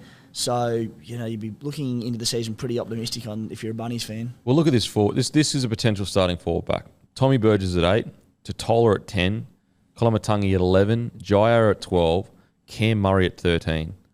Like, that's a bloody good forward pack. Like, it's a credit to Rabbitohs as a club because 3 years ago I was saying this forward pack is super light. Like, it's a forward pack that I don't have much confidence in.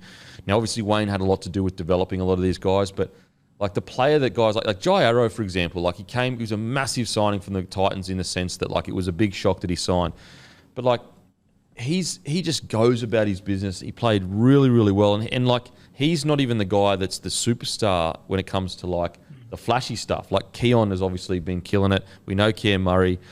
Like Damien Cook, I think, you could say he had a solid year last year. He can still got plenty of footy left in him to play some. You got Sele, who was improving week in, week out towards the end of the year last year. I think Moale is quite a young forward that played some good footy. This is put it this way, like out of all the title threats, I think they probably be talked about the least. And yet, when you look at the fact that they haven't really lost anyone, plus the things we've mentioned with Latrell, Lockie Ilias, the fact that Cody Walker and Cook, two of their key players, probably had just solid years last year compared to years before. I think they're a title threat.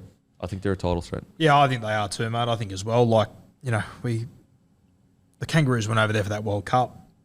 Damien Cook wasn't even in conversation by the end of the year.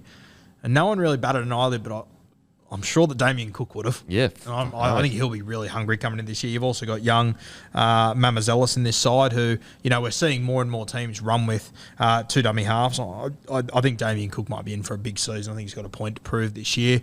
Mate, the one that excites me is the winger Isaac Thompson. Like, fuck, they missed him when he dropped out of that side. He was good when he came in. He was incredible. He's exactly what they need coming out of their own end. I'm really, really excited about him. You mentioned Harm Sele, Mawali. I reckon I was going to say Moale will have a breakout season, but I think there's just too many other good front rowers for him to really be able to explode. But, mate, I remember when they signed Jai Arrow, I thought, he won't play on the edge for long. They'll end up in the middle. Yeah. But because all the other middles have done so well, I now look back and go, the fuck was I talking about? Yeah.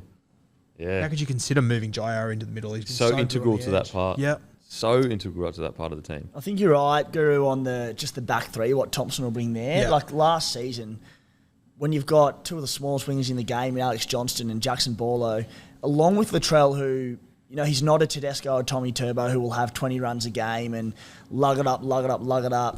It was a pretty small back three, essentially. So adding Isaac Thompson, who's a big, strong ball runner, that will be a tremendous benefit to him, won't it? And, you know, Campbell Graham, he was injured for a bit last year as well. And talk about his World Cup campaign. Outstanding. I think he's in for a massive, massive year, Campbell Graham. Isaiah Tass, another guy that finally had got his shot in first grade. You know, a bit shaky the first couple of games towards the end of the year. He's a mainstay, essentially. This is really exciting times. It really is. Like, again, these guys got to a prelim with their two their most influential players in Walker and Cook not playing at their you know what I mean? Their form year was the year before. Yep. It's just exciting. It really is. And you go like to depth. They've got guys like Cheekham. They've got Knight. They've got Cartwright, Jacob Host, you know, who may make the 17. In regards to hookers, they've got Momazelas. They've got Havili that can play obviously 14. Halves, they've got 4 halves, Taff, Walker, Hawkins, Ilias. Like, it really doesn't, like, outside of maybe a big centre signing, like I know Isaiah Tuss was solid, and if he can continue kicking on, then they're sweet. But outside of that, like, they're good. There's a young guy in this squad this year. I think he'll only be 18, so I don't know if you'll see him. Tyrone Munro. It's his first time in the 30, about 190 centimetres. Obviously a teenager, so he's quite skinny at the moment, but they've got big raps on him. At what position does he play? Wings. He gets the GI sort of comparison. Oh, really? That sort of body, yeah. Wow. So maybe he develops into that outside back that can help him out a bit. Yeah. But yeah, the Isaac Thompson's a really interesting one because it does change the balance of their squad. Like, he's not a big name and a lot of people wouldn't know him yet. But when you go back and watch the games he played, you were like, who the fuck is this giant on the wing dominating? And that, like, a guy like him is so key to winning premierships because you're paying him peanuts and he's putting out premium winger numbers. 200 metres a game. You got Alex Johnston as a crazy finisher on the other side. Thompson was the one that last season, story came out late in the year when he obviously made his debut, that I'm sure it was Thompson. He hadn't played a game of footy in 4 or 5 years or something. He like quit and then they said, come help mate or whatever. Yeah, Hame Sele or someone was mate to him and spoke to the coach and they threw him a bait I think maybe even late on in the pre-season, and he rocked up and they're like, oh yeah, you're good. So a full year behind him and a full pre-season behind him. Yeah. Yep. So Rabbitohs, where are we talking, boys? Yeah, I think they're a top 4 side. I think 6 at worst. Yep. Jimmy? Yeah, top 4, top 6. Definitely title threats. Yeah, definitely top 4. You said at the start, like, it's hard to say they'll go better because they made a prelim, but I think they can definitely improve their ladder position. They came 7th last year.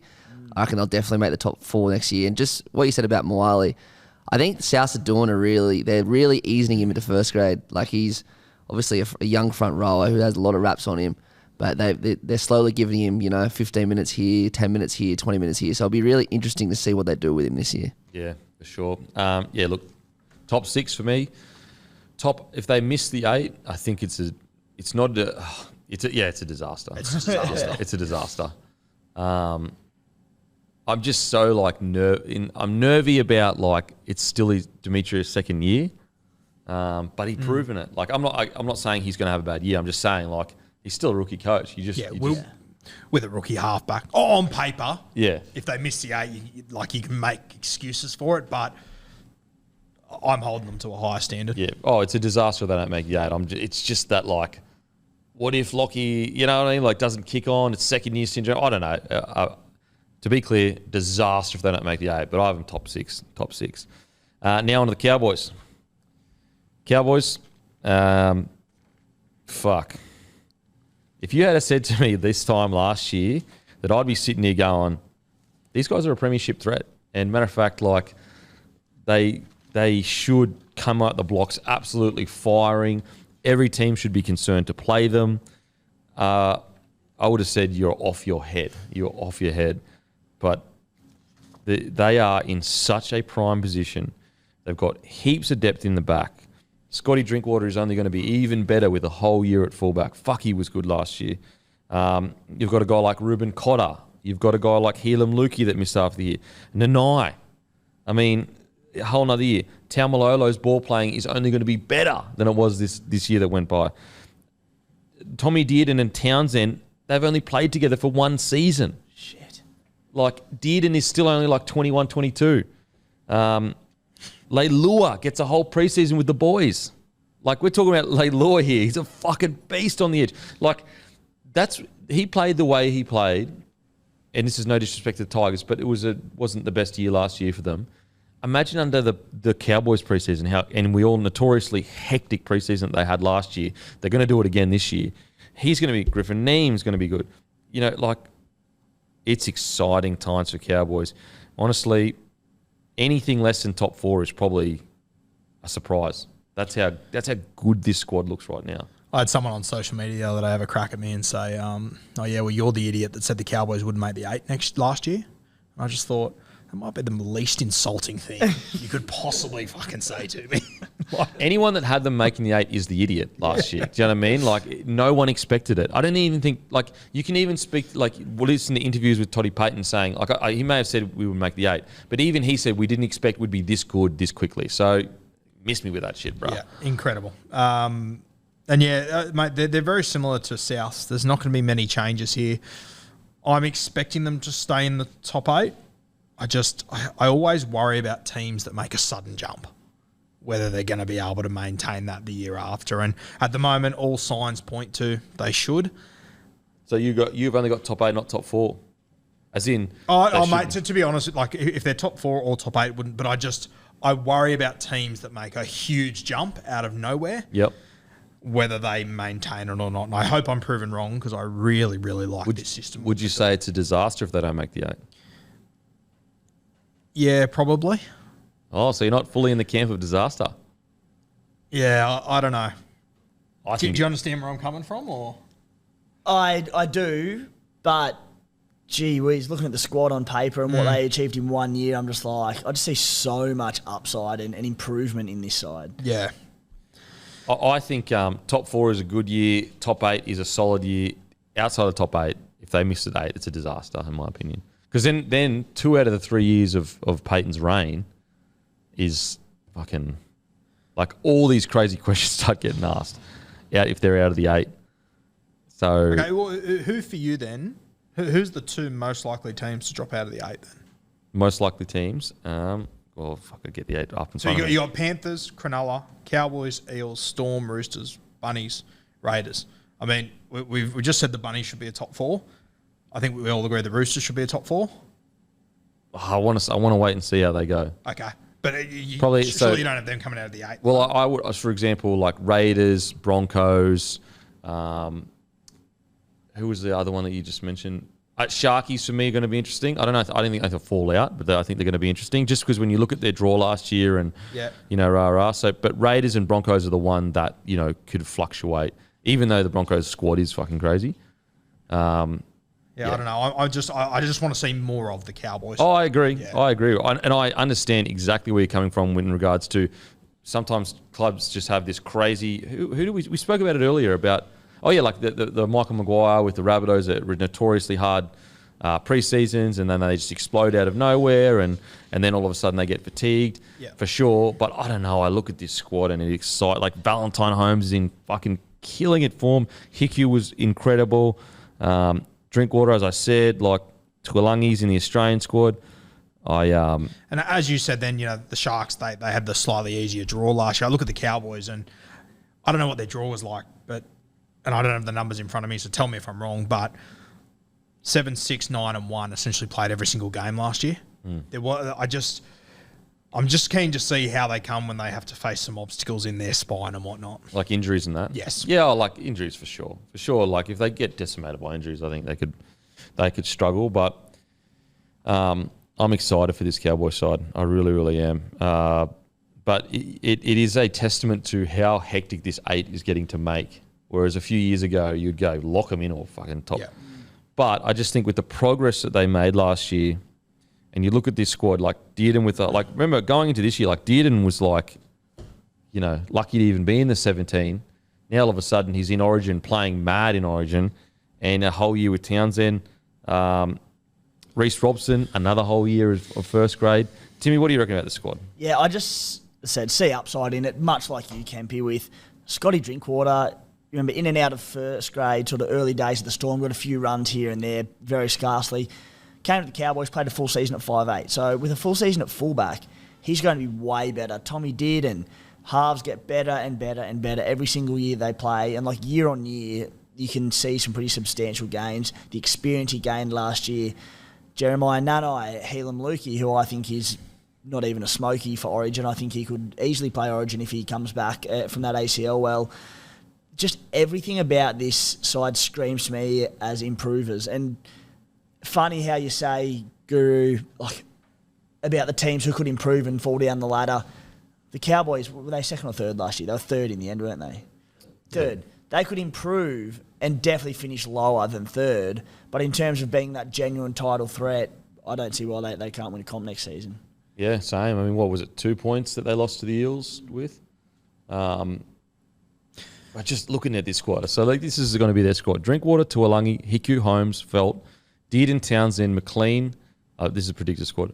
Robson, Cotter, Nanai, Luai, Tamalolo. Fuck. That is a hectic squad. Then even their bench. Then they've got Lukey, Griffin Neem, Colin Hess, Tanul Brown, James Tarmo. Yeah. They've got so much depth in the forwards. Yeah, and I don't disagree with anything you've said. I just worry about teams that make such a huge jump. Yeah, for sure. For example, season after. Nanai could have second-year syndrome or whatever. Cotter could be fatigued and just mentally.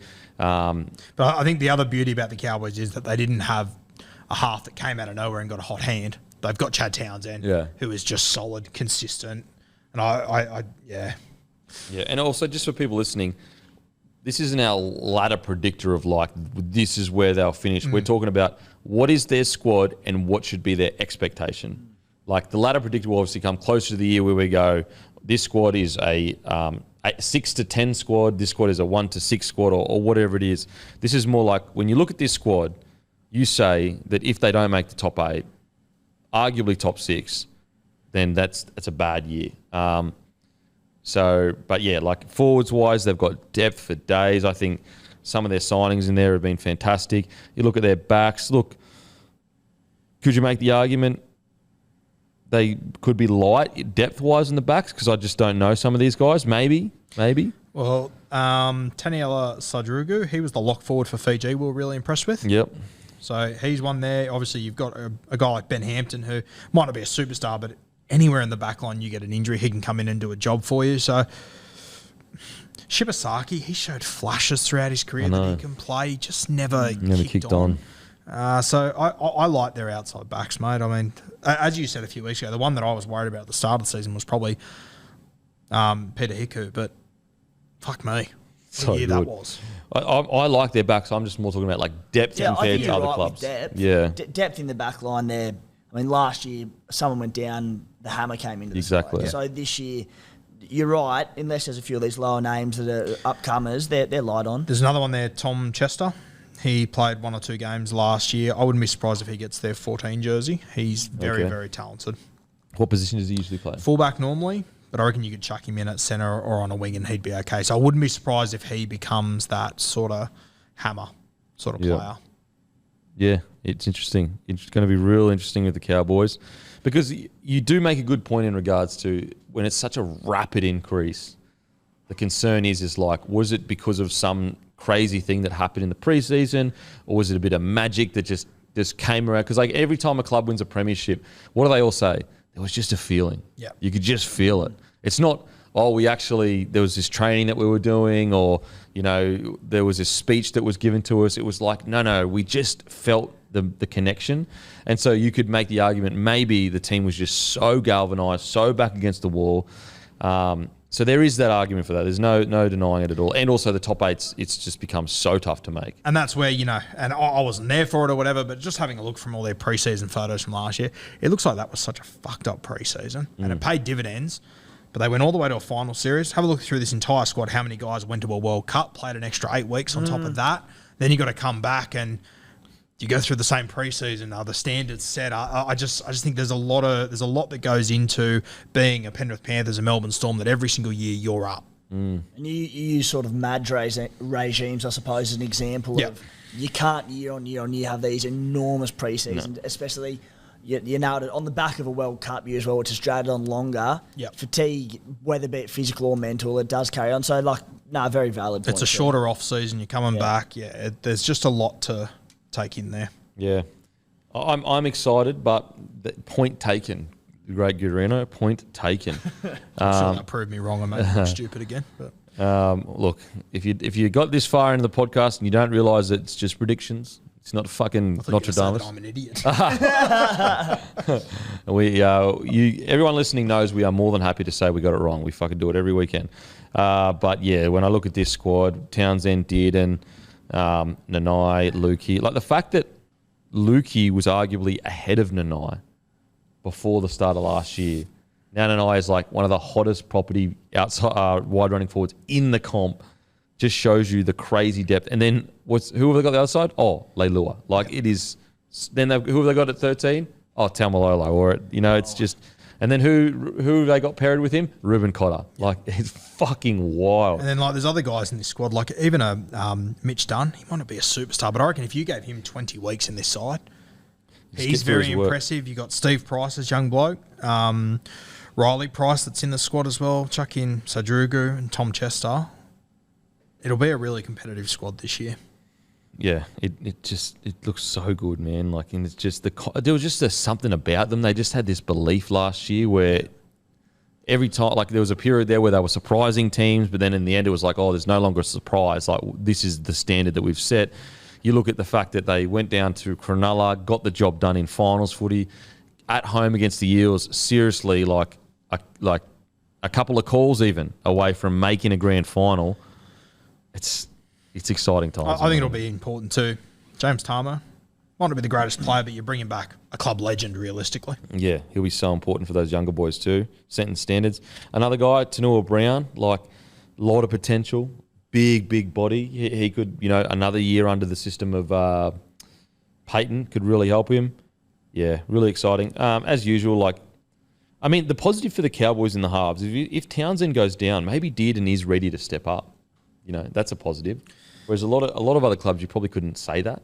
Yeah. There's a guy that's ready to potentially step up at least. You lose your organising seven. Yeah, you're right. Dearden would do it fine. Yeah. And he's got the confidence now. So we saw last year that Freddie obviously ran with two hookers in the Origin arena. Damien Cook didn't make the Australian side. Appy going to the West Tigers. Don't know how that's going to go. Reece Robson. Could he be a little bolter potentially?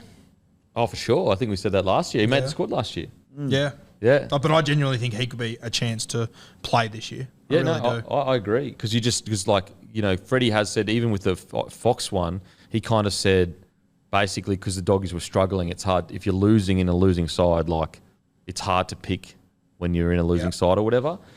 Whereas, if let's say Cookie isn't playing well and Appy is, struggling at the Tigers or whatever, maybe he's made crazier calls. And Reece Robson, and Reece Robson was in the squad. So, yeah, that's it. And his coach Robson heaps. Oh, through the grades and that? Yeah. Fuck, he improved so much last year, Reece Robson, seriously. By the end of the year, he was such a good, solid hooker. So strong in defence, good ball running, ball playing was good. Yeah. So, look, we all agree, though, top 8 side on this squad should be a top 8 squad? Yep. I think, as I said, good year, top 4 again. But past year, top 8. Outside of the top 8, though, it's still a disaster for me when I look at this squad. Yep.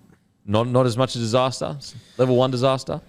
Just a little baby hurricane or something. Mate, I started talking about this. The more I spoke about it, the more I realised I probably don't have that much evidence to back up what I'm saying. It's just a vibe. I'm just worried about such a high World Cup, Yeah. shorter preseason, backing up. What about you, Timmy? Outside the 8, is it a disaster or? Disaster, mate. A team on the up last year, finished 3rd, close to a grand final, disaster. Matty? Yeah, I got the Cowboys definitely top 6. I reckon it's almost not a disaster, but I reckon they should be definitely aiming for 6 or higher.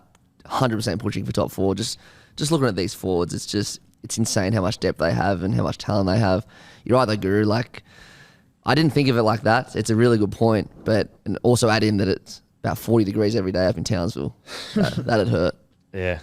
To be internally, they should be saying premiership threat. Like, they should be saying we're in a window right now to win a comp. I think anyway. Gun to head to the three of you. Who's more likely to back up a top 4 finish, Sharks or Cowboys? Cowboys. Cowboys? Cowboys. Yeah. Matty? Cowboys. Okay. Guru?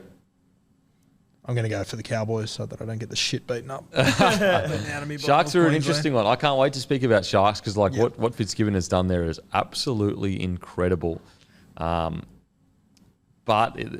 in those big games, it was like, do they just need a little bit more to get anyway, we'll get to the Sharkies. But don't worry, Sharkies fans, I'm still incredibly high on the Sharkies. Like, there's no, like, you literally won the Dally M, and Fitzgibbon is a gun coach. Plus, you got anyway, we'll get to it. So don't worry. I'm still super excited. So that is 8 teams done. 8 teams done and dusted. As usual, make sure to head to bloke.shop. Grab some merch. Perfect time for Chrissy. Perfect time for summer. Limited amount as well, guys. So once it's all sold, it's sold out. Or grab a case of Bloke in a Bar beer from your local and every celebrations, Bottle O, IGA Plus Liquor, and Porter's Liquor in New South Wales ACT, plus hundreds of other stores. We've got a store located on our website. Anything else, boys? No, looking forward to next week. 9 sides next week. 9 sides next week. So even bigger week next week. Then rolling into Chrissy. But as usual, I'll go and fuck myself. Thank you.